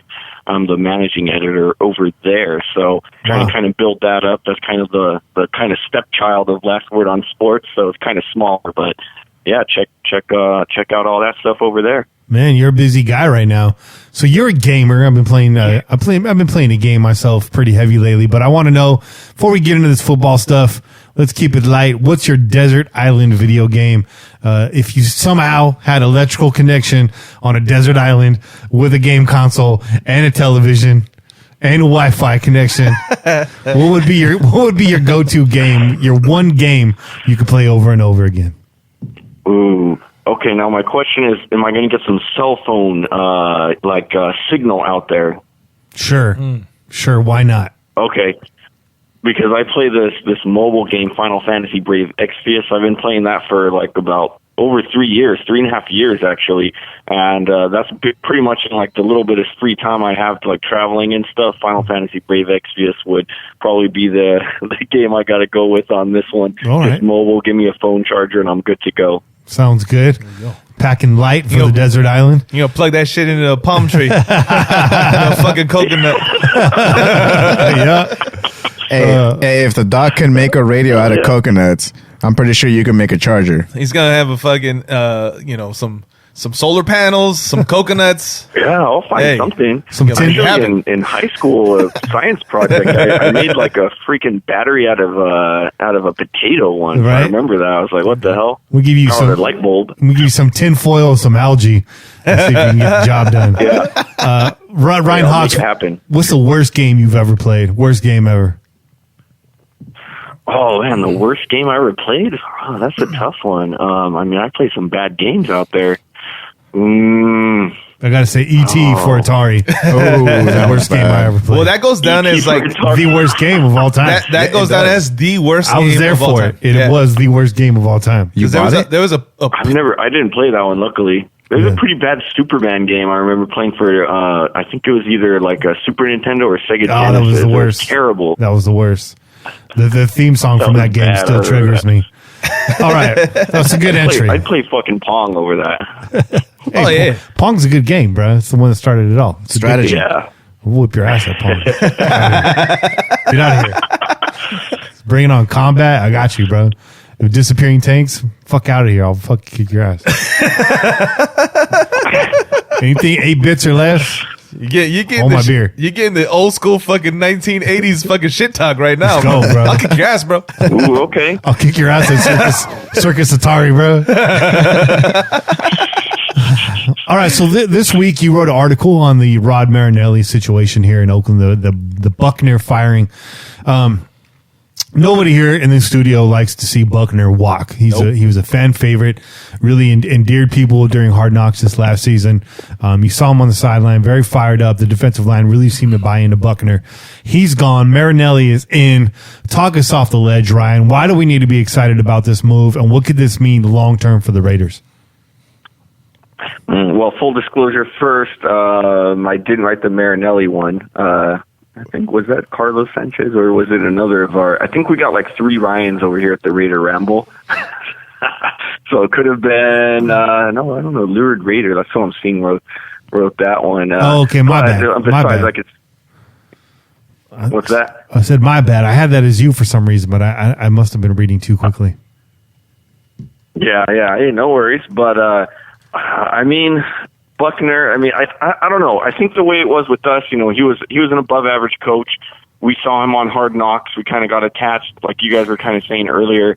He was real, and we liked that. But, again, Marinelli has a track record. He comes in, he takes over, defenses, he improves teams. I'm not really sold. I'm not saying, Buckner was a bad coach. He was great. But at the same time, I think a lot of the production was just because of the guys we had, compared to the year before. And I don't know if, Buckner's really as much of a world beater as many of us maybe think. I think we're just kind of like, oh, the defense improved a lot. We got a lot more sacks. So that's my take on it. Fair enough. And Grizz actually in the chat points out now that he doesn't believe that Buckner's social media usage and arguing with the fans went over well. I missed all that. I had no idea that was going on. There was times where people, but you know what, man, Twitter, people fucking fire off bullshit takes, bro, and they're like, they start saying stuff about players and stuff like that. It's toxic. And Coach Buck was coming to the defense, basically putting people in their place. That's good. I wasn't mad at it. Yeah, I wasn't mad at it. Yeah. Yeah, he's a real motherfucker. Hell yeah. That's true. Yeah. Well, that's what Buckner does, right? He puts people in their place, and that place may not be with the Raiders. So, and then, and I like that. I think we all like that. I think we saw that in Hard Knocks come through, and we saw it shine through in the season. Guys that were performing earned more playing time, and we haven't seen that in a while in Raider Nation. It seems so logical of a process, but it's like, why aren't these guys getting more shine? And I think Buckner did at the very least. And I know it's not just his decision, but did a really good job of juggling personnel and getting guys in a position to succeed and keeping them there when he saw something was working. So I don't like to see it go. It was Carlos Sanchez that wrote that article, who does a lot of great work over there at the Raider Ramble and outside the Ramble. Shout out to you, Carlos. I'm sorry for the mistake. But in that article, Carlos talks about the possibility, as we know, Marinelli reuniting with John. Marinelli was an assistant to the head coach in Tampa. He was the defensive line coach in Tampa. He was a part of that Super Bowl winning defense in Tampa, which is arguably does not belong to John Gruden, and was the product of a lot of things, draft picks, free agencies, and Monty Kiffin as the defensive coordinator at that time. He did a lot of good things for defenses in his time. So, but in that article, he talks about Marinelli possibly being the future defensive coordinator if this thing with Paul Gunther does not work out. And if there was a possibility, if Marinelli moves up, that vacancy opens up again and the possibility of seeing Buckner back, which I don't think so. I think Buckner's going to latch on with the team pretty quickly. Yeah, I think so too, man. I think somebody's going to scoop him up real quick. Especially after the turnaround that the defense has been doing from the last year to this year. Look at the productivity he got out of young guys. Max Crosby, Cleveland Ferrell, PJ, Maurice Hurst, all up and down that line. Arden Key, linebacker / pass rusher, injured, so we can't really speak on that. But Buckner got a lot out of his positional players.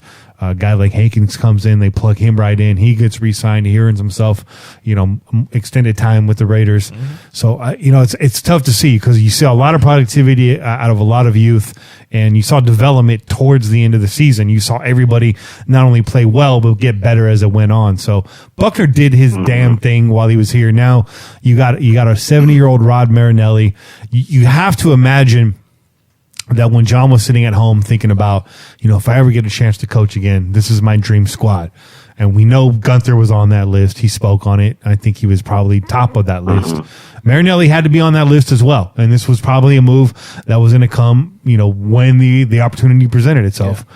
And now with, Garrett being fired, even though he won't leave the facility. Actually, he just got hired as OC of the Giants, right? Okay. Yeah. But he's going to be the Giants. He's going to be standing on the Cowboys sideline. That's the problem. I know when they play the Cowboys, they're like, Garrett, get your ass over here. Garrett, what are you doing? Oh, I'm sorry, guys. It just old habits. Die hard. So it's just sad to see Buckner go. He really felt like a Raider. Hell yeah. Grew up a Raider fan. So, some stuff we were talking about in the first segment. Yeah. I really always liked seeing the guys who grew up Raider fans sticking with the team like that. That's why I like JDR. Is when he was here as well, and he brought in a lot of guys like that too. But just because you like them doesn't mean I guess they're always the coaching staff's best option. But it's sad. And speaking of growing up a Raider fan, I'm seeing your number here. You're 619. You're down there in San Diego. Yeah. Are you born and raised in San Diego? And if so, how did you become a Raider fan down there? Yeah, it's a super weird coincidence how I became a fan. Just kind of growing up, I always was kind of like that guy who wants to be choose something different. Like if everybody's favorite character in the game, I'm going to choose the guy everyone doesn't like. And so, everyone's Chargers fans here. And so I don't know how it happened. I don't know how I got this sweater when I was in second grade. All of a sudden it just appeared because my mom even hates the Raiders too. She's like, why are you a Raiders fan? But this LA Raider sweater just appeared in my clothes. I don't know how. And, at first the sweater was way too big for me. It went way over my arms, but I just kind of latched onto that LA Raiders and just wore it up until I was in fifth grade when it, was way too small for me. That was the team I chose. I always just kind of liked the colors, the mindset, and at that time the Chargers weren't that good either. Right. I mean, I really didn't know much about football either. I just kind of watched and didn't even know what the heck was going on, in second grade, but I liked the Raiders. There you go. That's what's up. The shield is magnetic. Oh yeah, absolutely, absolutely. Mm-hmm. Already, my daughter sees that shield, man. She's like, "Go Raiders!" I was like, "Yeah, you got damn right. You got damn right." Real quick though, so this sweater. Describe the sweater for us, man. Because was it just the logo? Was it just lettering? Was there a player on there? It was pretty nice, and I've been trying to find because I know I have some pictures of me in it as a kid, so sometimes I'll kind of go through some of my old pics as a kid and there's got to be some that my mom's had or something, but no, it had like a nice big shield in the middle. I remember that. It had, I'm pretty sure it was like more kind of black on that, and the sleeves were probably either like white or silver. I remember that part. And I specifically remember that it was L.A. Raiders because, by the time I knew what the heck the Raiders were, I'm like, well, they're in Oakland now again. They had already moved back to Oakland by the time I really, was a big fan. And then so I kind of oh, crap, they were in friggin' L.A. for a while, One more question, man. And how many Raider home games did you go to at Qualcomm? Yeah. Man, I gotta admit, I never went to one over there. Man. I never even got a chance to hit any up. I always wanted to, but I never really had the cash to make it happen. I actually barely went to my first and only Raider home game last year. So during the 2018 season when they played the Colts, I was like, you know what? Before they move, I got to just make this happen. Not gonna lie, I used some of my student loan money for grad school to get up there. Hey, make it happen. You gotta make it happen, bro. By any means. That's what's up. That's By what's any up. means. Man. That's what's up. Fannie Mae can suck a dick. I'm going to the Raiders. Fannie Mae, bro. Hey, watch out for those Fannie Mae loans, bro. Yeah. They'll get you. Oh, man. I know, man. Shoot. She's but an I was evil like, you know bitch. what? I don't care, man. I'm going up there. So yeah, I made it up. I actually went, and I chose the Colts game actually because one of my good buddies is a Colts fan. And, man, we ended up freaking losing. The Raiders did, and this guy on the way out, I had to drag his ass out. I thought he was going to get stabbed because he was talking crap to everybody. Oh, yeah, that's a bad move. That's a bad move. Bad move, Surprised we rookie made it mistake. out without him getting stabbed. Bruh, Colts fan, you shut the fuck up, California. Sorry. You're in the wrong place. He's like the only Colts fan I ever met in my life. Like, do these guys exist? I guess so. He does. Must have been the wrong place. Might have been the right time. Hey, but I heard you. I think it was you, Kenny. Talking about your. Don't believe your anything car, you've heard. Saying you got Don't believe anything your you've heard license about me. plate on your car. The license plate on my car?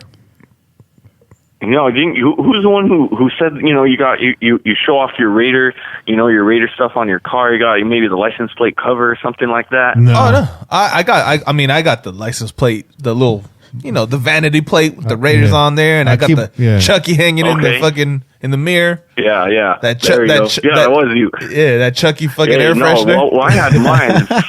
Mine got totaled. I got another car because mine got totaled earlier this year. But I drove for a good 9 years. I had a silver and black convertible. It was a Saab.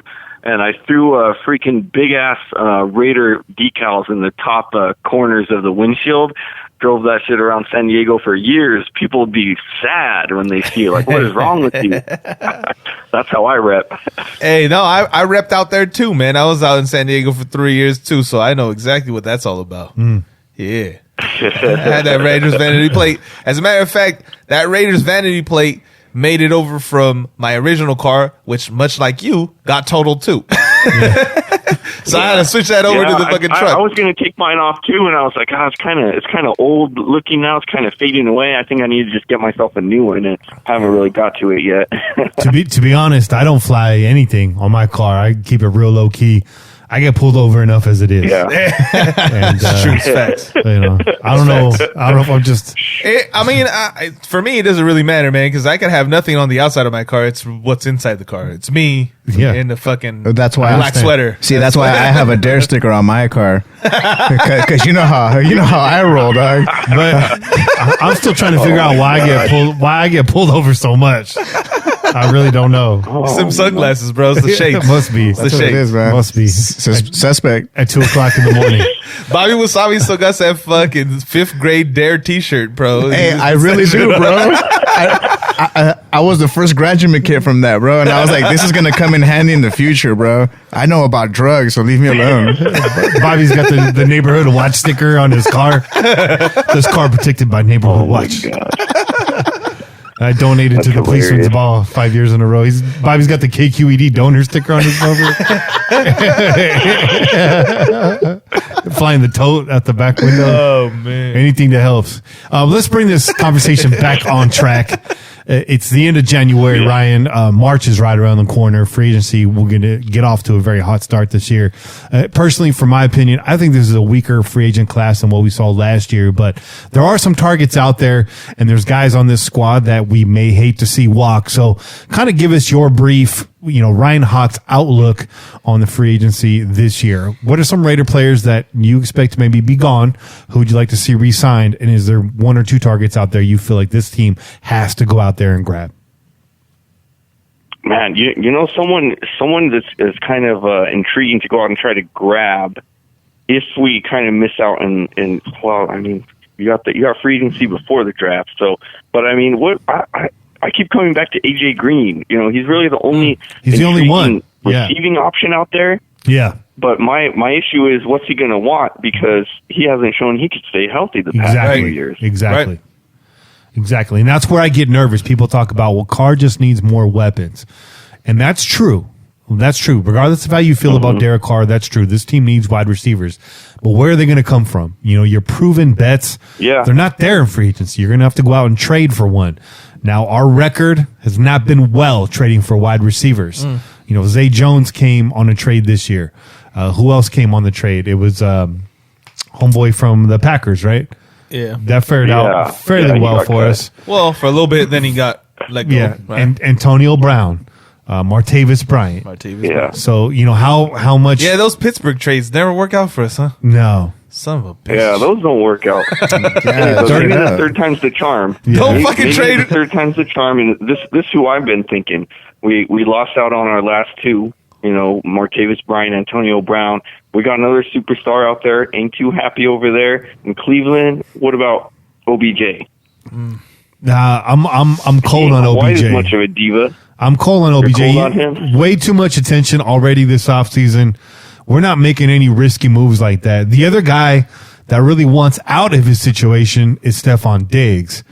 Whether or not the Vikings are willing to negotiate. I like Stephon Diggs, man. I would like to see Stephon No, Diggs. that's a guy I would like. If we could fucking get him, if we could maneuver something that way, that's definitely where you should go. You should go that route. And what are you willing to give up? Because already in this year's draft, we're missing some picks right there in the middle. Right. We're missing one from next year's draft. So what are you willing to give up at this point for a wide receiver when you have the possibility to cash in on a draft class that looks fairly loaded at wide receiver this year? So absolutely. What I'm thinking is the answer to wide receiver is going to come again from the youth movement. Kane would like to hear me say that. I like to say that, but I don't expect a big flash wide receiver in free agency. AJ Green's the only name up there, and everybody knows that comes with, his pension for getting injured. And who knows if that continues to follow him. That's what caused Matthews' stock to go down this year as a safety. And he played very well this year for the Kansas City Chiefs once he finally got settled in this season. So, players can turn it around after injury. He's a lot younger. He is younger. I don't know how much younger, though. Somebody have to look that up. But the only thing that I would say that would make, AJ Green would have to be like, I don't care, just get me out of here, right? And you would hope that he would force his way out of there. I think he's forcing his way out of there because he didn't come back. A lot of people were talking about him coming back this season and playing eventually. Never did. He sat out the whole season. So I think there's going to be a little bit of push. I think my worry is more overpaying for the guy. Right, because, there's going to be teams who might be in on him. And, what are they willing to give up? Absolutely. Are we going to have to overpay and for that risk? I don't know. That's the factor, bro. So who else is in the game? Who else is willing to get him? Who else is willing to send a good amount for him or pay him a good amount? The Raiders are going to have to weigh that out. Okay, so is there how many players or how many teams are in the game for this guy? If the Patriots are there, the Patriots are probably going to get him, dog. Honestly, if the Patriots have interest in AJ Green, he probably ends up a Patriot. Yeah, because he's going to be more willing to work shit out with a team like that shows fucking history of winning and consistency. He's going to work something out with him. Because outside of that, being the number one receiver in this free agent class, it's an automatic bidding war. Right. There's a guy that was willing to hold out on his team and has an injury history. And for that reason, I'm out. Yeah. This is Shark Tank now.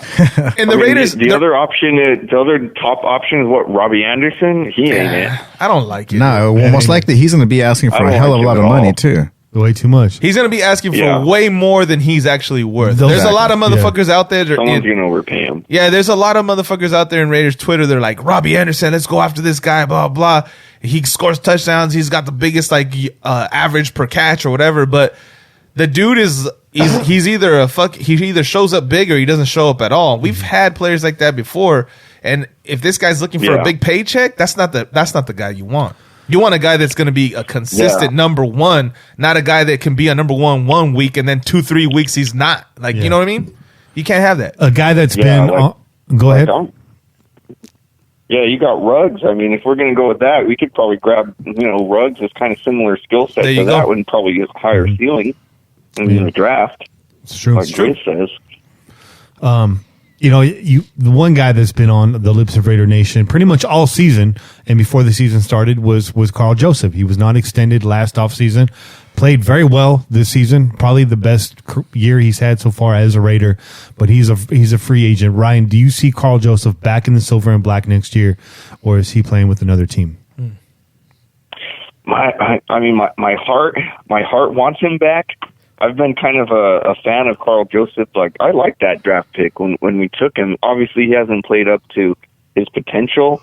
He's kind of now he's going to be coming back after injury. it's probably in his best interest to just go ahead and re-sign with us, at least on like a 1-year deal. I don't know what other teams are going to pay him. I would like to see him back. A lot of people are kind of mentioning, and I think you guys too in the last episode mentioned the fact that we also have Joyner, and we're going to try to move him back to safety. So it might make it a little bit crowded with 3 guys, but I still like Carl Joseph better than Joyner at this point. Yeah, I agree with you there, but both of those guys, I think Joyner a little bit more flexible, Carl Joseph a little bit more of a specialist. And I think where we ended this conversation last time is, well, how much do you want to pay a guy that's really good at doing a couple things versus, what are you willing to take for a guy that's willing to do all things pretty good? And you already have a guy in that like Eric Harris as a possible backup to Joyner and Abrams. So the Raiders might be set in terms of their safety personnel, and Carl Joseph might be on the outside looking in, which is going to be hard because I know everybody likes Carl's heart. He plays like a Raider, and he's really endured himself to this fan base. I mean, there's people that are very critical of him as well, and he deserves both, but it's going to be a tough one to see walk, and I think that's probably your biggest surprise. I almost say cut because he's not a cut, but your biggest surprise absence when this team takes the field next year is no Carl Joseph. Yeah. And all those jerseys. I mean, if we put our eggs in the basket on Joyner and Harris, I'd like Joyner. Harris, I just think he's average. If we start him, he had that good game. We had all those interceptions, but other than that, I see him get burned a good amount. Yeah. Well, I see Harris getting there late in coverage, and a lot of that is also the corner getting burned early in the route. So I'm not putting that all on Harris. I think Harris does a pretty damn good job, played a lot of snaps this year, and noticeable improvement on defense when he came in over Curtis Riley. So I think Eric Harris plays fairly well. I don't Riley think was just trash. Yeah, and I'm not saying Eric Harris is a Pro Bowler or that much above average, but I like the effort at least he gives, and he is accountable. So I like Eric Harris as a Raider. And again, speaking of who's going to be there as the backup, or do you want Carl Joseph, or do you want a guy that can play in coverage as well? So, and maybe those two guys are a toss up depending on how you evaluate it. But Carl Joseph, that might be tough. That might be a tough one. He's probably played good enough this year to get paid fairly well by another team. I'm not talking about getting paid, but he's definitely going to get paid. And probably more than the Raiders are willing to give him. That's the biggest. Exactly. That's the biggest thing. Yeah. With the Raiders having bigger needs at other positions, that's probably not one that they can afford to sign a luxury like that. So, yeah, that's probably about where that ends. Well, let's move on here. Before you're off the air, Ryan, you heard us announce we're doing this greatest of all time Raider bracket. Coaches, players, anyone that's played for the Raiders at any time during their career, give us a couple submissions for the GOAT bracket. All right. First, I'm gonna have to go with Marcus Allen. I mean, he was a Raider, and I still imagine what he could have been. Despite having really great freaking stats in the end. I mean, he backed up freaking Bo Jackson and played fullback for a few years. Imagine him as a full-time back. All of those years, what he could have done, and just to kind of take one for the team and play fullback for so long. I love Marcus Allen. He'll probably always be my overall favorite Raider. Actually, have a signed card from him too that one of my old coworkers got. So that's cool. That's what's up. I like that. I like that. That's a good entry. No. Yeah, number 2, Tim Brown, another guy. Raider his whole career. Probably. I don't know. It's arguable. He kind of one of the top wide receivers that homegrown from the Raiders. We got a couple others too. But I like Tim Brown just because I saw him play, compared to some of the other greats out there. I actually got to see him play, so I like him. And then I might say Snake out there next, man. Just a real quarterback out there, man. You have that Raider mentality. There you go. Surprised nobody in here has mentioned Charles Woodson yet, but that goes without saying. Well, I mean, it's tough. Charles Woodson, he's of course, up there. Maybe he'd be maybe top 5. He's a given, though. He's a given. A motherfucker that leaves he and goes to a team where he wins the championship and says, you know what, I'm gonna go right back to where I started. That's a fucking Raider, bro. Yeah. Charles Woodson's a Raider. I like that shit. And he played his whole last season with a damn separated shoulder. Yeah. Yep. Taped up. Yep. And not only that too, but I believe also whenever they do the pregame shows and everything, if you ever see everyone's locker, his is always rated out and everything. Oh yeah. So it's awesome seeing that. Oh, hell yeah. Yeah. Now that Yeah. Charles is a Raider forever, bro. Forever. Yeah. Yeah. Well, Ryan, man, thanks for taking the time to call in. You guys can all follow Ryan on Twitter at Ryan World Eater. Is that correct? Ryan World Eater. Yep. And you can read all of his articles from his own website, which is lastwordonsports.life. And Last Word on Sports, I'll be taking kind of a hiatus from writing NFL content probably until the season starts, focus on grad school and stuff. But I'll get the occasional article on lastwordonsports.life. Go find that. cool. And, of course, support the RaiderRamble.com, independent media. Yeah, Raider Ramble, always support them. Yeah, definitely, man. Good luck at grad school, Ryan, and we'll check in with you soon. All right, man. Thanks for having me again. Yeah. All right. Have a good one, brother. Peace out, bro. Yeah, it was a good one. I'll have to have Ryan back on sometime and catch up with him soon. Hey, yeah, I gotta ask him more SD related questions. Yeah, I'm gonna have those conversations. I gotta find out what his favorite burrito is, man. Maybe he'll answer that in the chat. Because SD, I moved down to SD, and I got introduced to the Cali burrito, and I was like, "What the fuck is going on here?" Cali or Kelly? Cali. Oh, okay. With the French fries. Oh, yeah, with California the fries. with the fries in it. Yeah, Right? that's right. My cousins introduced me to that shit. They're like, "You got to get a Cali burrito." I was like, "What the fuck is that?" They're like, "Dude, just get a Cali burrito." And I was like, "All right." It's carne asada, French fries, and like pico de gallo. Right? It's like real simple. It's not a whole lot to it. I was like, "All right." And I ate one, I ate two, three, and then I was like, "All right, this shit's starting to grow on me." But by far, it's not the best burrito. San Diego people will tell you it's the best burrito. So I just had that question. Like, because for a long time, I was like, fuck the Cali burrito. I'm getting this shrimp burrito. Give me this shrimp burrito. Yeah, and the That's shrimp all pop. That's all shrimp I fucked pops when you bite into Oh, it. yeah. That's all I fucked with was the shrimp burrito. You know But what? yeah, Like, I don't really eat. I got to talk some food spots with this dude. See- I want to know if he really knows what's up. He said the best carnitas were at a place called Snack Shack. I don't think so. That doesn't sound right to me. See, you figure since they're He so said close no- to the border, they he- would have some sort of carnita style up in He there. did say North Park, and there was a legit taco place. They had carnitas. They had birria, bro. You can go get a bowl of birria. That shit was delicious. It was good, and it was right next to my favorite, probably my number one spot eat spot in fucking San Diego, which is Etna's Was You talked Italian about that. restaurant. hey, was Talked there about that before. Was there Yeah, ever bro, I a, took my family there this last summer, bro. I was Oh, like, we're shit. going to Etna's. And I What- was super disappointed, dog, because they got rid of the 5 cheese pizza. Yeah. I was disappointed, man. They disappointed the hell out of me. But they still had the calamari Diablo with the fucking jalapenos and cracked red pepper. That's the shit. That calamari, I've never had fucking fried calamari better than that.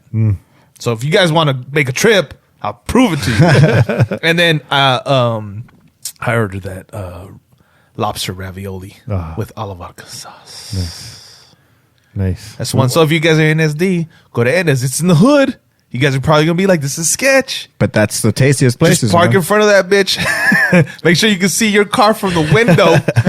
Okay, and you'll be all right. Hey, well, you were down there. You said for 3 years, right? Yeah. Did you find any Raider bars down there? Raider bar. You know what, man? Honestly, I didn't really look out for Raider bars. I wasn't trying to go and like link up with other Raider fans. I would watch the games at home. Right. That was the one thing. You did get a lot of Raider games because of the LA Raider fans, because of down south Raider fans. They wanted to see those games, so you did actually get some games down That there. gives me hope that we'll get some Vegas Raider Yeah, games out man. here. So, We'll yeah. see. We'll see. Barry, Hopefully. Barry and media always seems to fuck us in the ass. But yeah, no, I never went out. I guess I was just not. I wasn't looking for it. You know, I'm sure they were there. I've heard Mojo talk about it because Mojo's out there in SD, and he's talking about the places where they get together. Yeah. And now it makes me feel like, man, now we got to go out there to SD and fucking kick it with Mojo at one of these bars and fucking get down, you know? Yeah. Like we do. Like we do. For sure. Let's move us on to the next segment, Shay. We're going to probably take a break right here. All right. When we come back, it is 9:47 right now in the Crow's Nest. So when we come back on the other side, we're going to get right into Kane's Corner. We have another podcast to do right after this. So we're up against it. We're going to try to wrap this show up, but we do have a lot of show to come. So hang with us after the break. There will be more Raiders talk. My name is Kenny Stapler. I'm your boy, Chet. I'm Bobby Wasabi. We out here.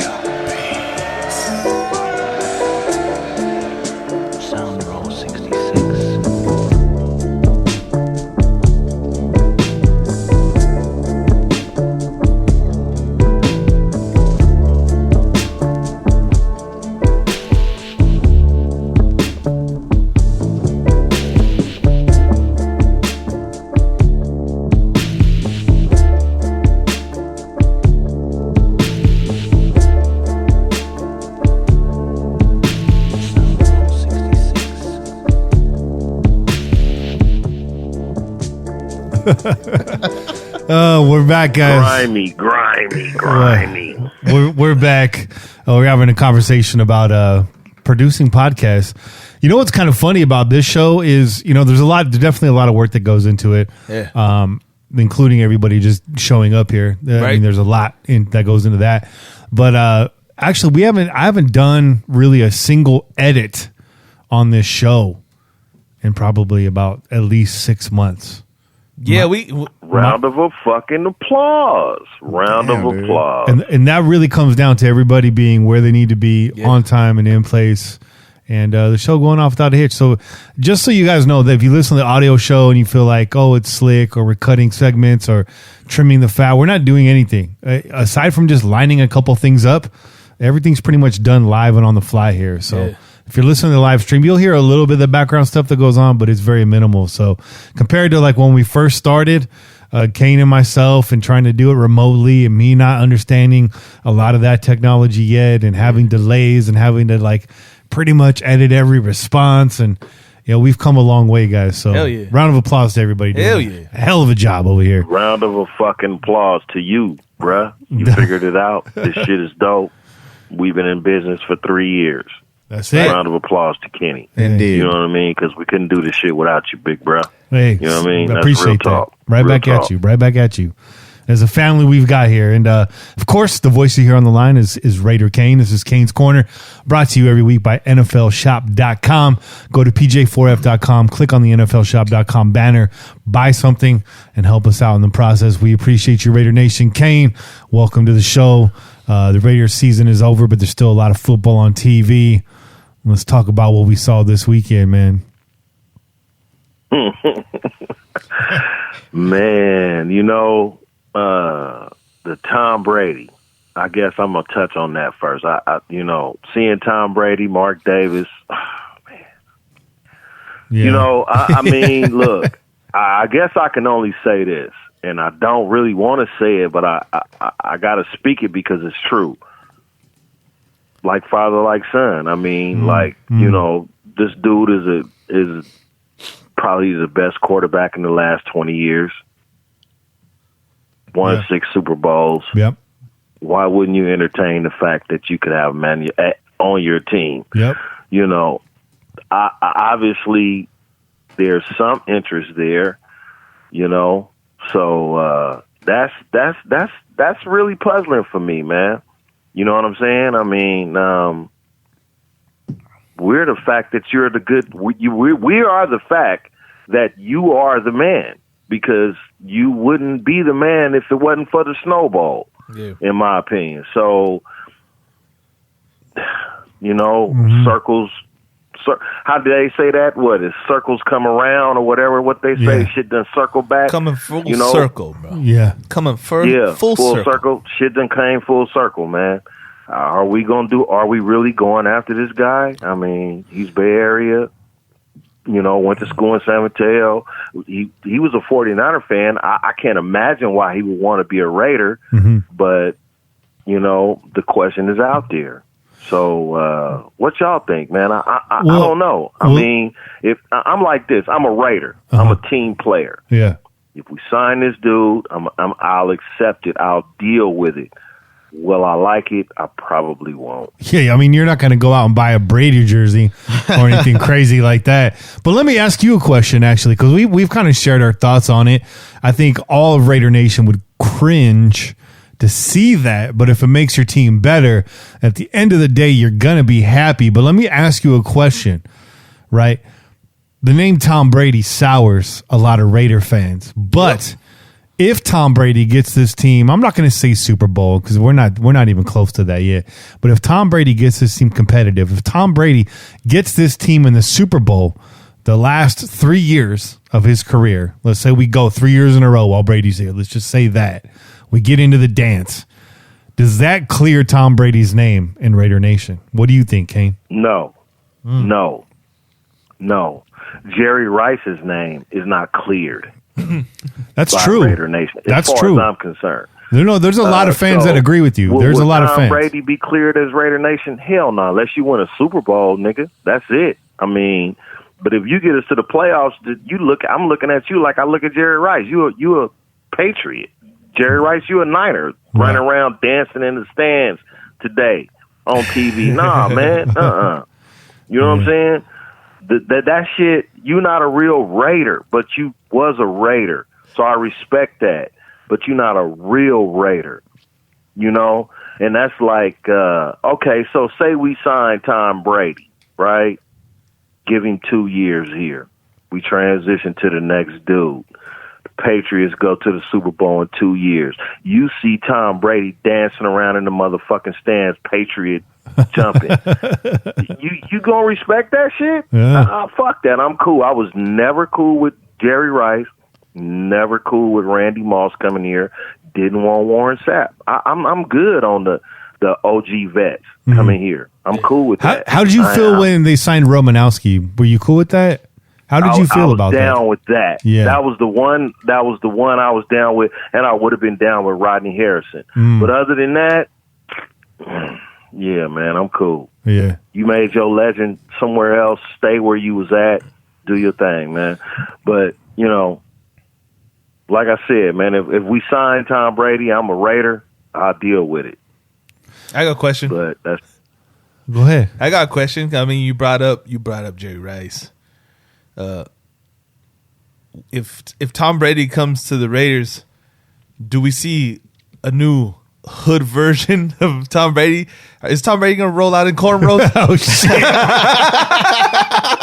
No, I think you're gonna see a Looking new like R. Raider Kelly? version.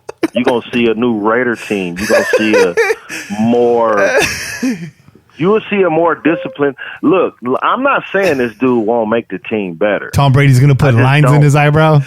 Like him, Bro. I just don't like the fact that even the Raiders are entertaining the fact that he could be a Raider. You know what I'm saying? Yeah. Will he make the team better? Absolutely. I'm sure he will. Tom Brady's gonna I show don't up to have to Allegiant like it. Stadium in a fucking a goddamn fucking El Camino or some fucking rims. It's gonna have rims on it. Tom Brady pulling up in a 6'4" Impala drop. Tom Brady going to be sporting a do-rag, right? 13-inch gold Dayton's on it with the fucking Vogues. goddamn diamond in the back, man. That Tom Brady pulling Goddamn up ham with sandwich. hell no. He's gonna roll up with fucking hydros. Tom Brady walking in on game day with the styrofoam cup.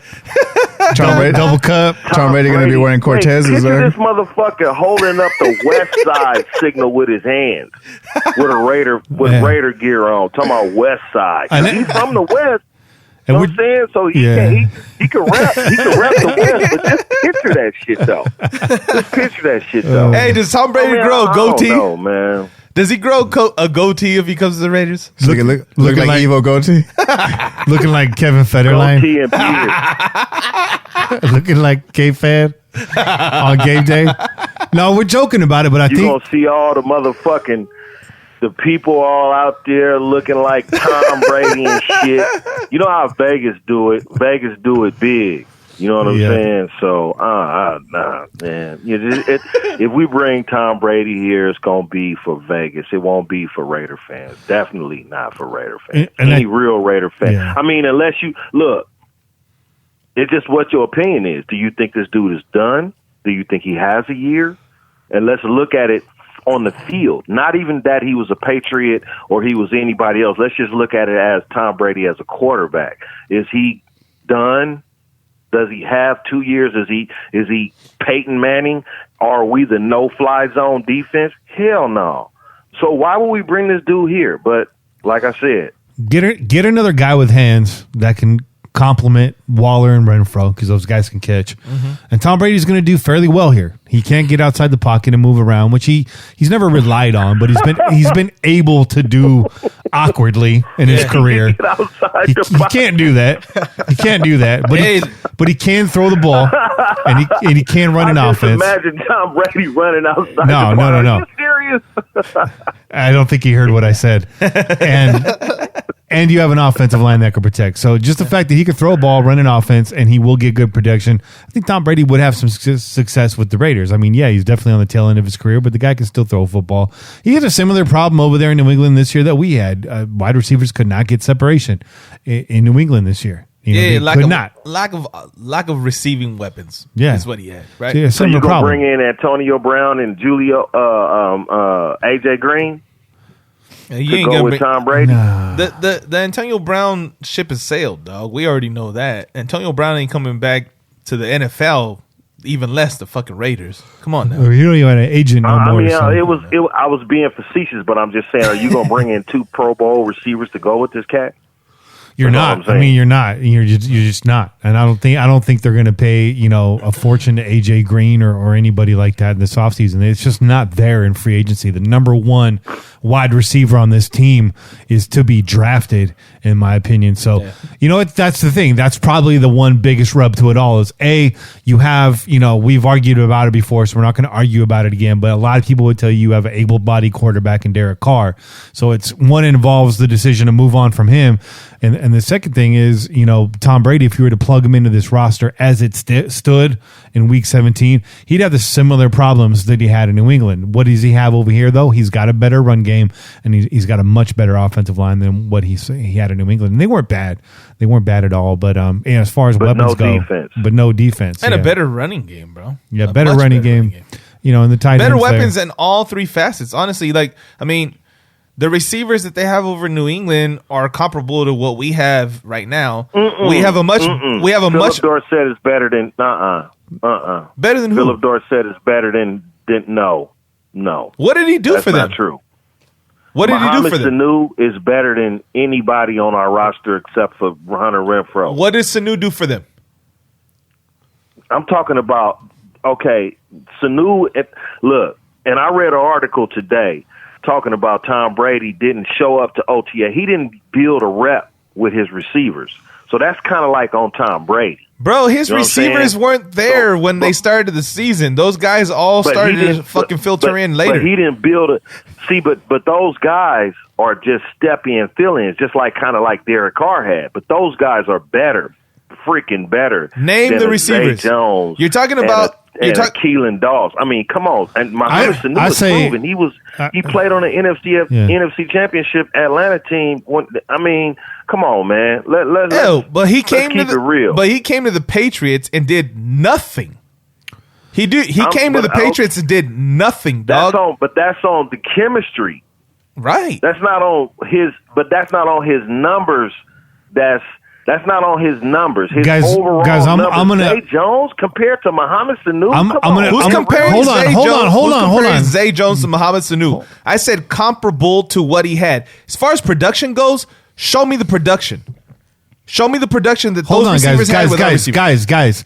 Number one, this isn't worth arguing about because both position groups were trashed last year. Right. I think what Kane's saying is an experience. Yeah, they trump us. But output, it's pretty much a wash. And then the bottom line is it's not worth arguing about. Neither offense had a productive year down the stretch. Absolutely. And so it doesn't matter. And what I'm saying is, if you plug Tom Brady in the system over here, you're going to get a similar output than you had in New England. And the 2 good things he has going for him over here, he's got Renfrow and Waller as targets, but I don't know. I don't know what the answer is for you. I think that either if he stays in New England, they need to get more weapons. If he comes to Las Vegas, they need to get more weapons. Absolutely. So that's a moot point. And I think if you're going to look for any con in this signing, that would be it. Just bringing Tom Brady in, make the Raiders a better team. You can argue it doesn't. You can argue we'd be in the same exact place. It comes down to that wide receiver group. My point was... I think we would be in the same place. Go ahead, my brother. The point where I was going wasn't about the receiver crew at all because what they produced for him wasn't shit. That's the reason why they couldn't get wins late in the season because his receiving crew did not produce. And our receiving crew didn't produce shit either. I wasn't here to argue who was better or whatever. Mm-hmm. What I'm saying is we have a running game and we have a tight end, which he did not have in New England. And New England typically runs... the show wasn't shit. Typically, New England runs the ball well in December and January, and they weren't getting it done this year. and I left them high and dry when it all came down. But let's talk about what we do have in the Super Bowl. So the conspiracy theory did not come true. It's not a Packers-Chiefs Super Bowl, but the Chiefs did get in, and it's Patrick Mahomes versus Jimmy Garoppolo. People are billing this as top defensive coordinator versus top offensive coordinator, and so if we're gonna get a juggernaut offense versus a juggernaut defense, and we're gonna see which one comes out on top. As far as the games today, I think it's pretty much cut and dry. Not a whole lot to be argued there. Neither game was a close one. Both were lopsided victories. But Kane, you said last week if it was a Chiefs-Niners Super Bowl, you weren't going to watch. And with 3 minutes left to go in the game, you invited me to your Super Bowl watch party. So I'm trying to figure out what you're going to do. Because you had mentioned last week about doing a podcast somewhere. So I thought, you know what? Why not spoil? Why not be the wedding crashers? I fuck with that. I can fuck with that. Crashers. Yeah. You know what I mean? It's like how do you and I've been really, really thinking hard about this. I really have. And you got these opinions. You got hey, I live in the Bay Area. I don't want to see these fucking 49er fans celebrate. And then you got the Raider fans, that's still in the Bay Area. They're talking about, look, I don't want to see the Chiefs win a Super Bowl. You know what I'm saying? But at the end of the day, I live in the Bay Area, and I think I could deal better with the 49ers winning the Super Bowl because I lived here when y'all did it already than the Chiefs fans winning the Super Bowl after all these years of not winning one since Super Bowl one. You know what I'm saying? We have lived through many Niners Super Bowls as Raider fans. We've seen this team in the Super Bowl against the Ravens more so last time. So there's an opportunity that they might lose, right? So I know the Chiefs, if the Chiefs win, but damn, I don't know. See, that's what I'm saying, bro. I'm like fucked up. This shit got me fucked up. I don't even know how to talk about it. Like, I don't even know how to talk about it as a football fan. Yeah. Actually, I do. Actually, I'll take that back. I do. One thing I will say, as a football fan, as a person that just likes to watch football, I would love to see, and I'm gritting my teeth when I say this, the Niners defense against the Chiefs offense. You got literally the best defense in the NFL going against the best offense in the NFL. And this is the matchup that you, as a fan, as a football fan, you will want. You will want to see defense against offense.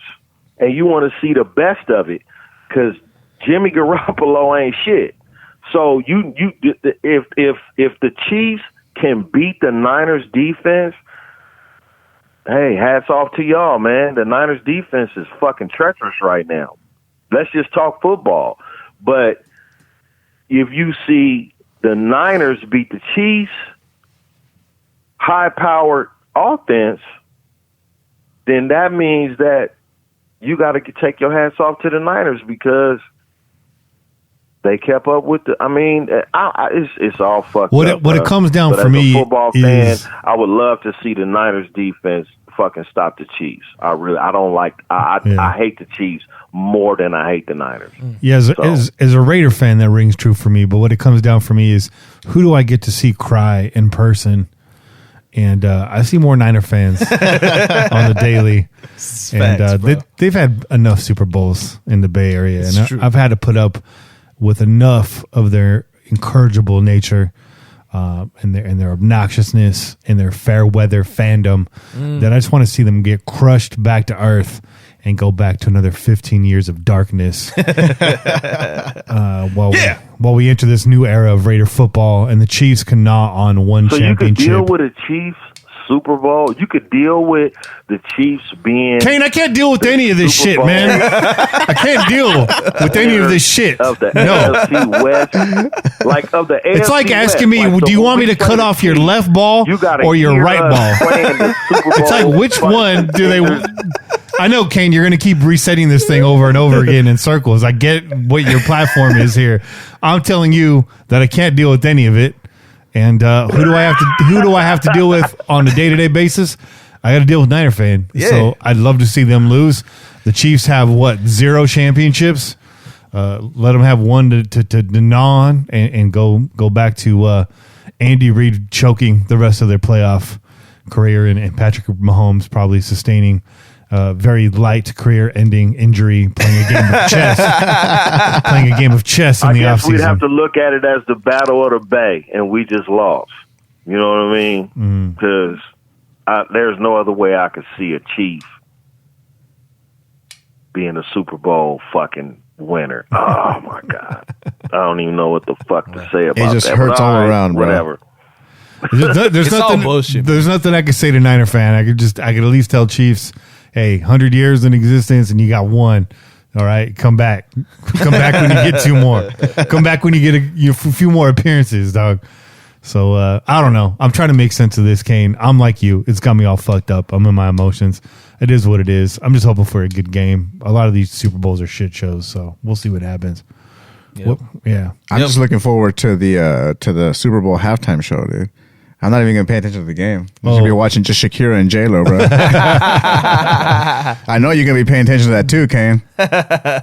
Hey, man, like I said, y'all need to come through so we could do the Super Bowl crash party, man. You know what I'm saying? Other than that, man, Yeah, I don't know what the fuck else to say. Hit us up on Twitter if you want to hear us live stream over the top of the Super Bowl. All you Raider fans that can't watch this, if you think listening to us while watching your screen will make this more enjoyable for you, hit us up and we will consider live streaming over the top of the Super Bowl with a Raider Kane Super Bowl crash party. Hit us up in the next week. Let us know if that's something you would tune in for. And maybe we'll consider that. That's not a bad idea, Kane. Not a bad idea at all. Kane, man, we are trying to keep this short. We got another podcast to do after this tonight. We did start late. I know it's late for you. Are you working tomorrow, brother, or do you get the day off? Oh no, I got to work, man. I don't work for the government or the city or the county. Yeah, I got to go to work. All right, brother. Well, let me let you get your rest, man. It was good coming in. It was a short conversation, but it was a hot, dense conversation. It was hot. It was hot takes. It was good. Hot takes. Hey, man, it's always good talking to y'all, man. You know what I'm saying? One other thing real quick before y'all let me go. Y'all had talked about Mike Mayock earlier and his decisions and what he was thinking about doing in the draft. And I had, wanted to touch on that just real quick. I wouldn't be surprised if we took a cornerback and a linebacker in this draft in the first round. Everybody's thinking about offense and, there's going to be some people on offense that I think, looking at John Gruden in the offense, he worked with the young receivers this year and it just didn't work out. For whatever reason, whether they was supposed to be starters or whether they just got threw in or they just didn't learn the offense, quick enough or whatever. John Gruden likes guys that can pick up the offense really quick, that can make adjustments on the fly, that can understand audibles, and so I'm looking at us to take a wide receiver as a free agent and then maybe a wide receiver in the third round. Somebody that can come in because we're not gonna, I just don't see us picking a receiver in the first round. I think we need to go after, I don't think we'll take a linebacker in the first round either, but I do think we'll take a cornerback in the first round.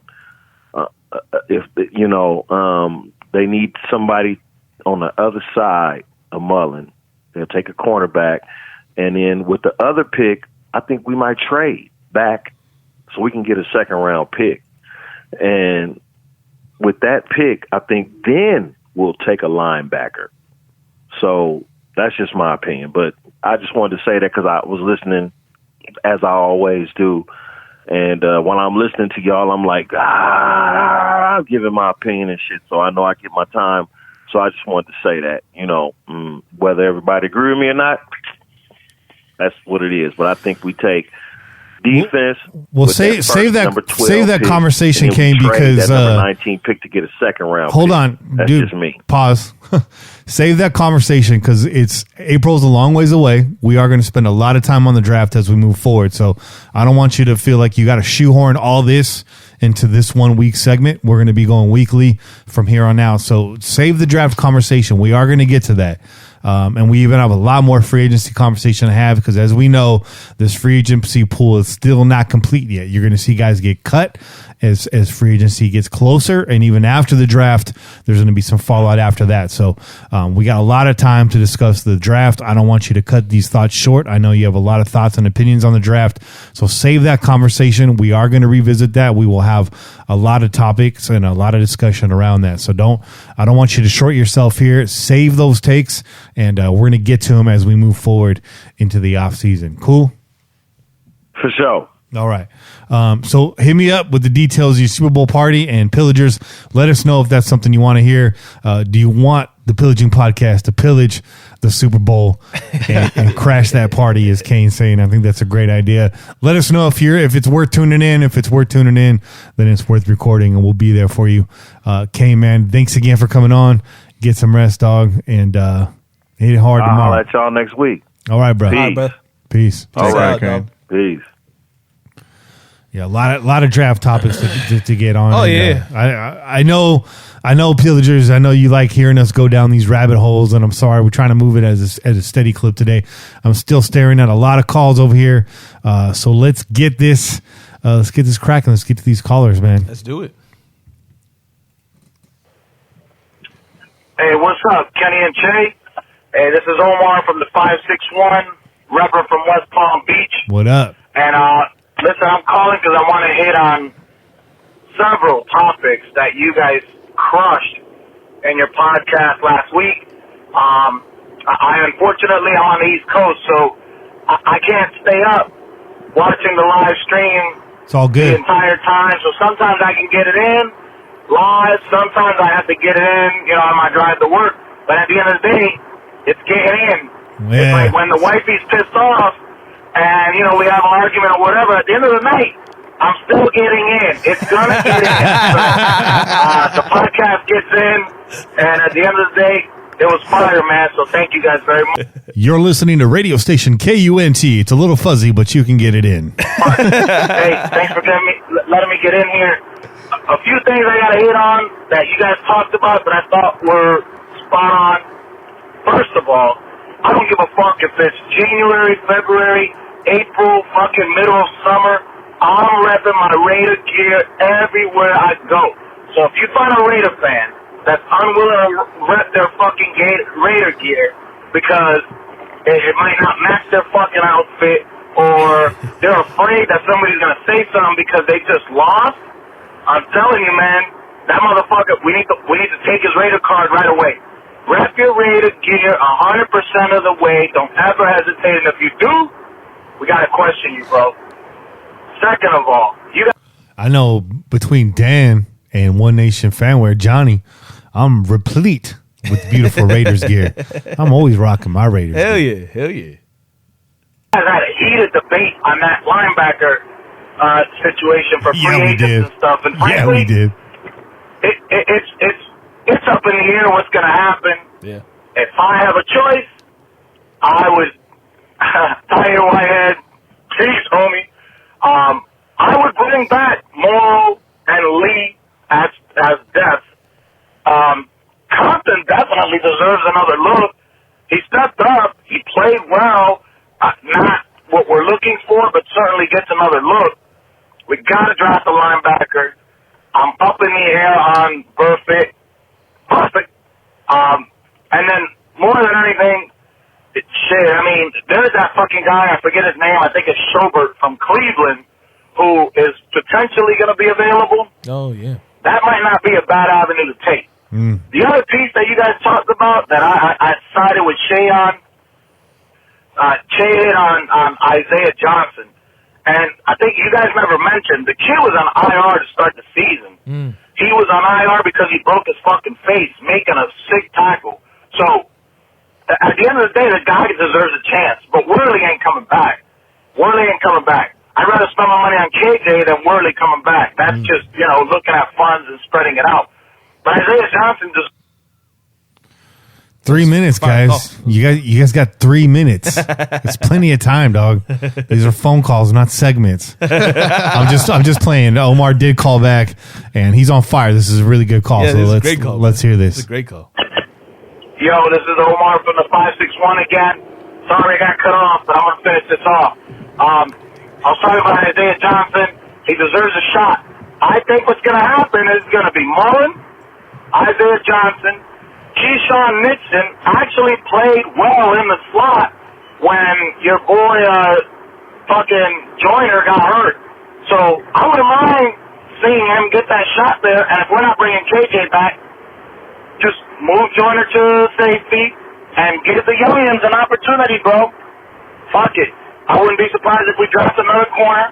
It might be high, but it might be more middle of the road when we got those 3 picks in the 3rd round. And then I think Carlson's going to come back. He's got to come back. I got to be honest with you. There's nothing out there that's better than him at this point unless we get real fucking lucky. Yeah. So that shit ain't going to happen. It's true.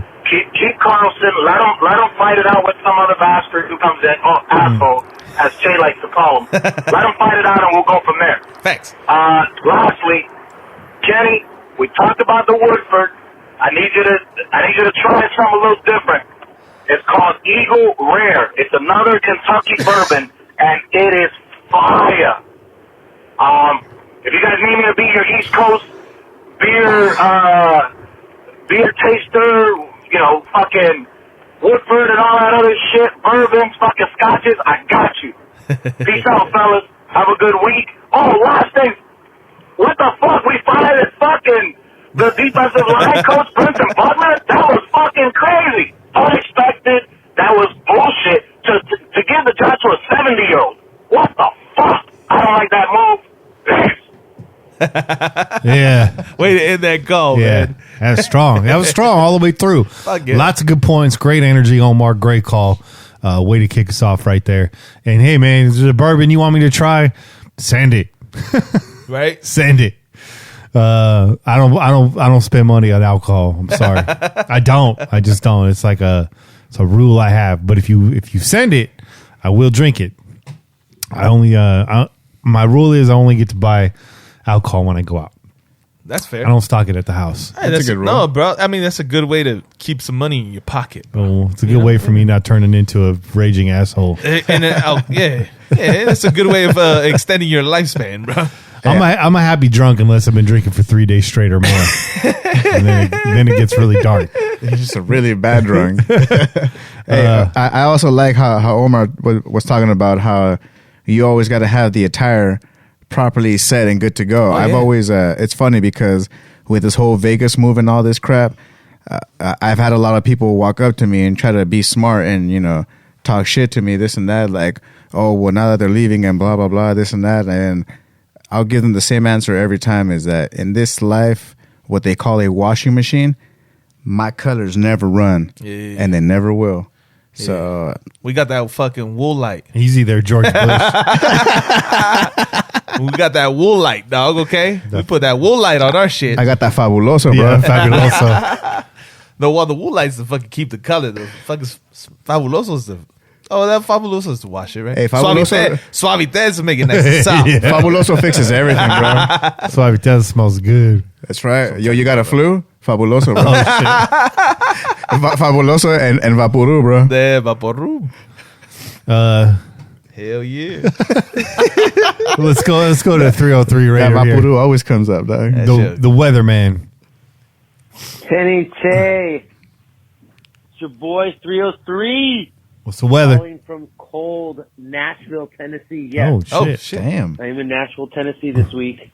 A bunch of fucking Chiefs fans. Had to leave the fucking football party because I couldn't take it anymore, and I got to watch the Niners win. Jesus. Disaster for Raider fans. Niners, Kansas City. Yeah. Well, in my opinion, Niners are the only team that can beat Kansas City because they have a way more diverse running game in their front four, just fucking the best in the NFL. So, what a shit show. We're getting kicked in the balls every single fucking day. I'll tell you what, man. This Patrick Mahomes guy, he is fucking really good. and it sucks he's in our division. And John Gruden and Mike Mayock have some fucking big decisions to make. Yep. Do they try to fucking build up the defense and try to stop this fucking guy, which is really hard? Or do we go all in offense? I mean, this conservative Gruden, he's a Carr, is a Gruden who's conservative. I don't fucking know, man. But, I mean, to beat Kansas City, we got to fucking outscore him and try to stop him. Man, what a fucking Gruden. I don't know, man. He's got a fucking hard job. Hopefully him and Mayock are up to the task because we are so far away from competing with them. It's fucking ridiculous. So today was just another kick in the balls for Raider fans. But, you know, when you're a Raiders fan, you always think you have hope, right? That's what Raider fans do. But I'm telling you, man, we are far from competing with these motherfuckers. So Mayock and Gruden better get the fucking work. Anyways, man, you guys, hopefully you're enjoying your Sunday. Raider Nation forever. And this is your boy 303, and I'm out. Yeah, great little call there, 303. Yeah. Hell yeah. Good to the call. point. He He gets there, he gets his points made, Yeah. and then he says, "Peace out, yo." He's clear. 303 Raider just makes me smile. His phone calls are cool. He's got a good personality. He's always got good energy, man. Hey, Even when he's down, he sounds optimistic. right? He's like, "God damn it, I just got kicked in the balls." But hey, Raider Nation, Yeah. I love that. Fun guy to hang out with too. He's just a good guy. He's always got a beer in his hand. He's always got a smile on his face.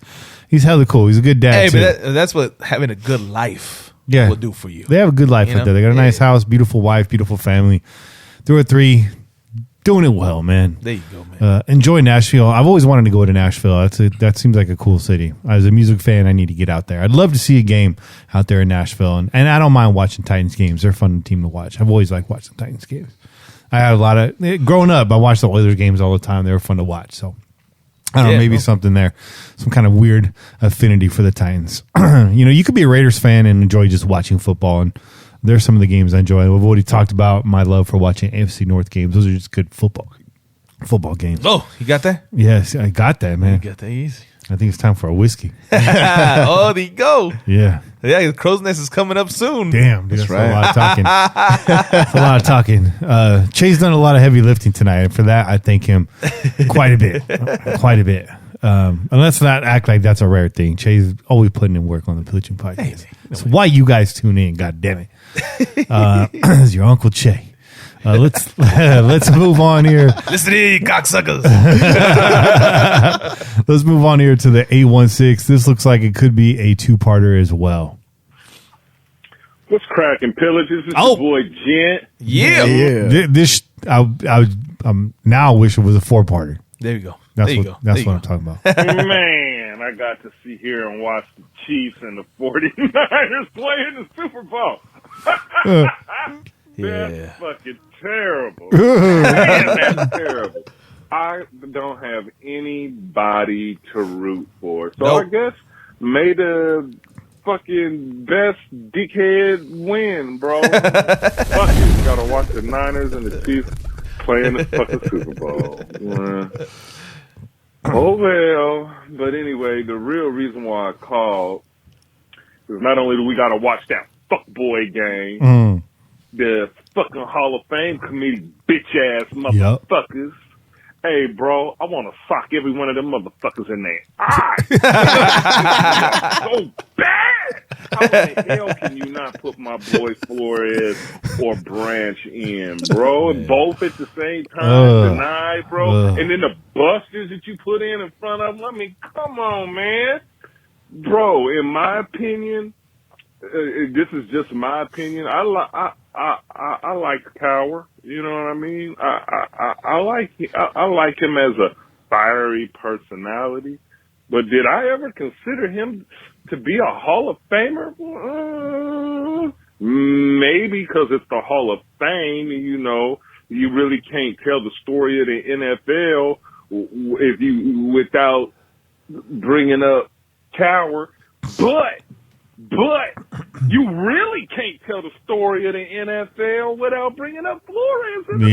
You can't. First, I mean, come first. on, man. You're talking about Flores first. Minority to coach in the Super Bowl, much less win 1, 2, 3, 4. I mean, come on, man. Y'all bullshitting. Put my boy in the Hall of Fame. Yep. Oh, part 2. You know he's not done. Oh, this your boy Gent. I had to call back on a more serious note. Man, my heart is broken to find out my boy Buckner is not coaching the defensive line no more, man. I mean, what more? I mean, how much more could we take, bro? How much more can we take? We got to watch the fucking 49ers and the Chiefs. We got to watch a red Super Bowl. Fucking, they denied Cliff Branch. Also sent Tom Flores through the stages of denial. And then you gonna fire Buckner? Man, that's some fucked up shit. No way. Is Cliff Branch out? Yeah. Yeah, he's out. They announced all that. Yeah. I missed him. Totally missed that. Yeah, no. I thought that came out right before the Super Bowl. No, it came out already. It's a wrap, though. Oh, for real? Yeah, because even the family was like, "This is BS." Man. It's completely missed that this week. I was completely unplugged. Yeah. Work had me slammed. Yeah. All right, we'll have to catch up on that with the next show because I didn't mean to gloss that over. I apologize. Yeah. I know the old dude, your homie, and I ain't even saying that, you know, he don't have a good resume. But nah, that's fucked up, Gruden. Yeah, bruh. You should have just went ahead and made dude the defensive coordinator is what you should have did. Kept Buckner right where he was at. Because he was having them youngsters going dumb. And now they got to try to relate to this old ass dude. That's I hope facts, the shit work.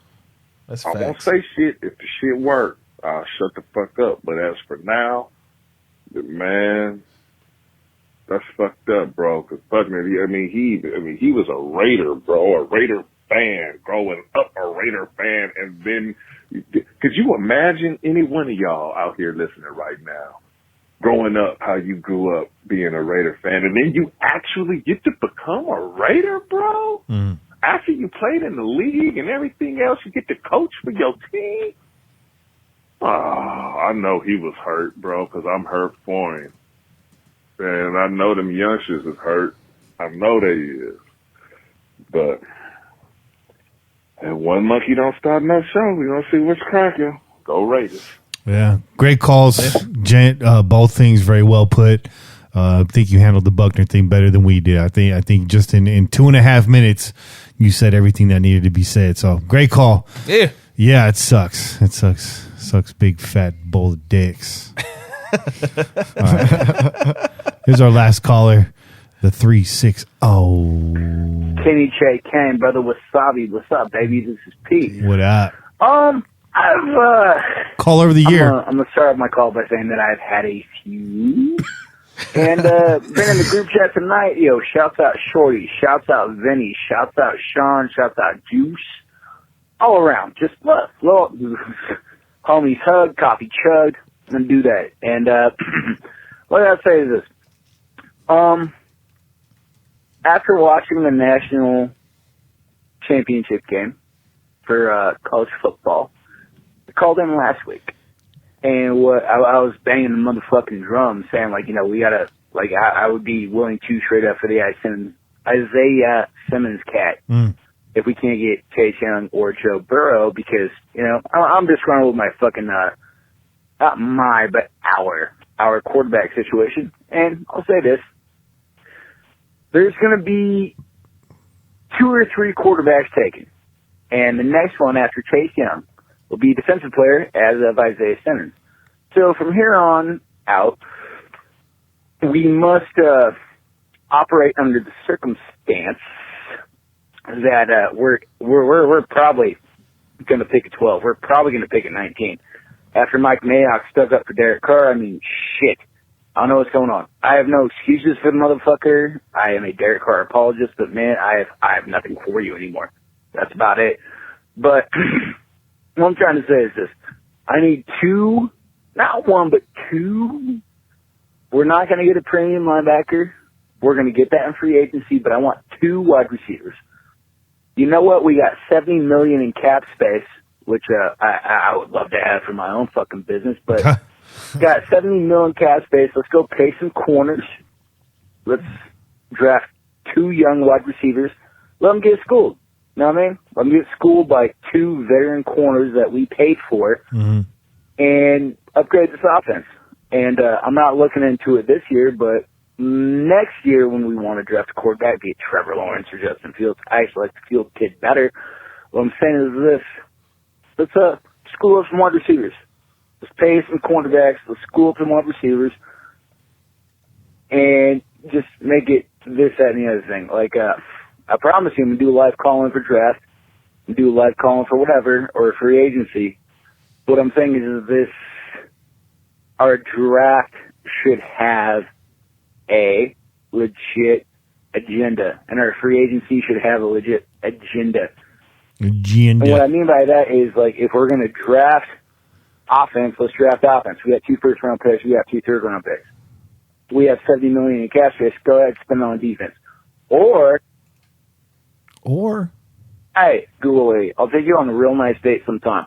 Like, I need you to quit cutting me off. 3 minutes. You have 3 minutes. King, Jake, Kane, brother Wasabi. What's up, Pillagers? This is Pete. But this is what I was saying about my last call. Is this. Free agency should have a theme. Draft should have a theme. What I mean by this is I am all for, like, no more Reggie McKenzie project picks, splitting it up and shit like that. Like, oh, we're going to pick 1, guaranteed pick on first round, and in the next pick we're going to do this or blah blah blah. I'm saying this: we got 2 first round picks, got 3 third round picks, and what I would love to see is us spend money in free agency on defense, and let's upgrade this fucking offense. Give me 2 wide receivers in the first round. Give me 3 project players. Like, give me freaking Crackett's. Like, bro, like, let's. If Jalen Hurts is still there, let's do it. You know what I mean? Just saying. But either way, like, I'm just saying, like, we need a theme going this way or that way. I don't want any more 1 offense, 1 defense pick type shit. Let's go with a theme. Either way, so to formally accept my award of the Caller of the Year in the Pillaging Podcast, when I was trying to catch up on my podcast listening, I would like to thank God. I'd like to thank my mother. I would like to thank Che. And I would like to thank, Wapo for inspiring me 24/7. Like, to come in with good calls and shit like that. I would like to thank Vinny, Shorty, Johnny, Rich, and Doc in the chat. Nice. Love y'all. Be good. Thanks for having me on. We'll talk to you next week. And but what I'm saying is, like, the theme I call. Let's fit one way. If we're going to draft defense, draft defense. If we're going to draft offense, draft offense. And then let the other reflect in free agency. All right, y'all. Take it easy. This is Pete.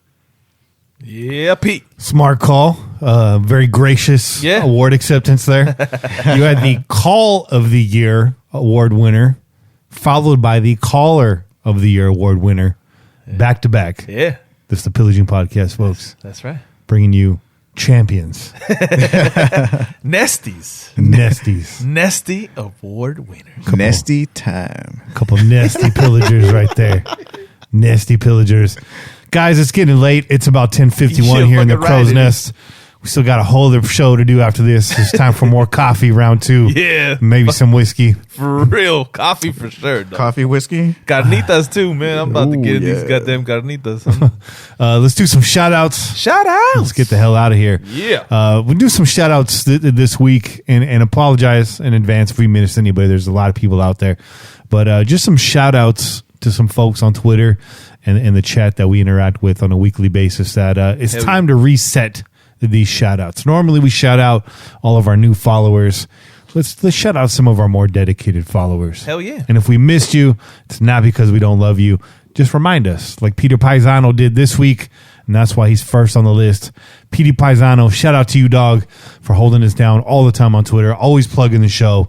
That's what's up. This Pillaging street team out here.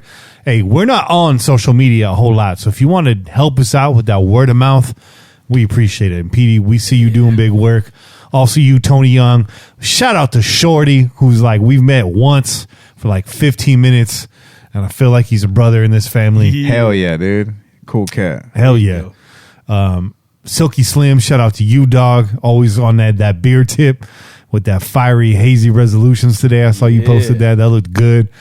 Shout out to Gabby, man. So Petty Crocker, Commando Apple. I don't know if she changes her name every 10 seconds. You know who she is. The Afro will now live on in infamy. Yeah, you can get that. You can get that Gabby T-shirt from DC World Custom Tees. Actually, that Lucille. That's right. Fire. Yeah. Shout out to Evil Joker. I has Copper. Of course, my man Padilla, D-Man. Shout out to you, Raider Nug, Vincent Lobstain. Always in the chat. Always on Twitter. Always entertaining. Stony. Shout out to Grizz. Check out the big brains on Grizz. Shout out to Good Doc, Holistic Pickle, who we haven't talked to in a while. He might be locked up. I don't know. Shout out to Berserko, who recently joined us and already fitting right in very nicely. Also a good follow on Twitter. Shout out to Bionic Raider for holding me down on these draft scouts. A lot of my insider draft knowledge comes from the direct messages I get from Bionic Raider. I appreciate mine too. those. Mine too. You get that too, huh? I get those messages too, man. And he's got good taste in music too. So shout out to Raider Roo. You already know. Also a brother. Big Harry out there in the UK. Damage Incorporated from Scotland, holding us down real solid. Van City Raider, Irish Raider, Top Wop Raider, Omar Medina, Watch the Hook 23, also known as Pistol on Twitter. Thanks for checking out the music, dog, when nobody else would. We appreciate you. That's what's up. You got a great Twitter account. Carlos Audio 2 Raider. He's a big supporter, and we love you, dog. Uncle Mike, it's great to meet you in person. You're exactly the person I thought you would be, and that's a real motherfucker. That's the OG right there, Uncle Mike. Yeah, straight out. Central Valley Raider, Brandon Bessie. Hey, you don't talk a whole lot, but I see the likes, dog. I see the support. I see you interacting. We appreciate you. Shout out to our brother Juice, man. Yeah, shout out Juice. We miss you, dog. He's always in the chat too, man. You need to come up to the Crow's Nest one of these days, dog. We miss you. Yeah, we do. Shout out to Raider Beans, Mike Gorelli, formerly of PFF Raiders. Shout out to our very own Kevlar prom dress. That's right. Shout out to Oahu Raider. That's right. He's a Twitter champion, dog. Shout out to Pepe, king of controversy. Shout out to Angria Trask. Big Angria Trask out there. She's a giant in this podcasting world, in this Raider media world. She's my sister from another mister. We love you, Angria. Shout out to Jenny. We missed the Ladies of Darkness, man. Yeah. Dwayne Douglas, Lured Raider, riding over there for the Raider Ramble, always with the spicy takes on Twitter. Ray Aspuria, who's actually written his very last article for the Raider Ramble. Yeah, I saw that. Moving on to the Snake Pit. Congratulations, dog. I've officially read your last article because I don't pay for pay sites, unfortunately. So maybe if you can give me some copy and paste love, I would love that. Ray, I love reading your articles. We got to get you on the show more before you get behind that paywall. I don't know how much you're going to cost per minute. So let's make that happen. Maybe next week. Yeah. Shout out to Mario Tovar, the godfather of the Raider Ramble. Him and Carlos Sanchez doing great work over there. Chris Simmons, Ryan Hawks, who we had in today. Shout out to the People's Mexican.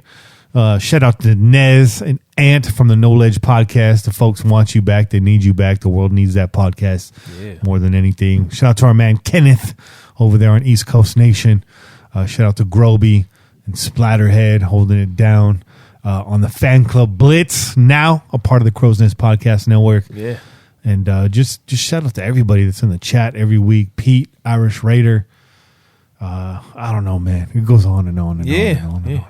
Lots of people, man. The family is getting bigger and bigger, man. Mm-hmm. Every day. Speaking of, we got some new follows on YouTube. We got followed by Glocks Are Us. Glocks Are Us. I don't know if that makes me feel safer or endangered. Oh, man. It makes me feel prepared, at least. Shout out to you, right? Very prepared.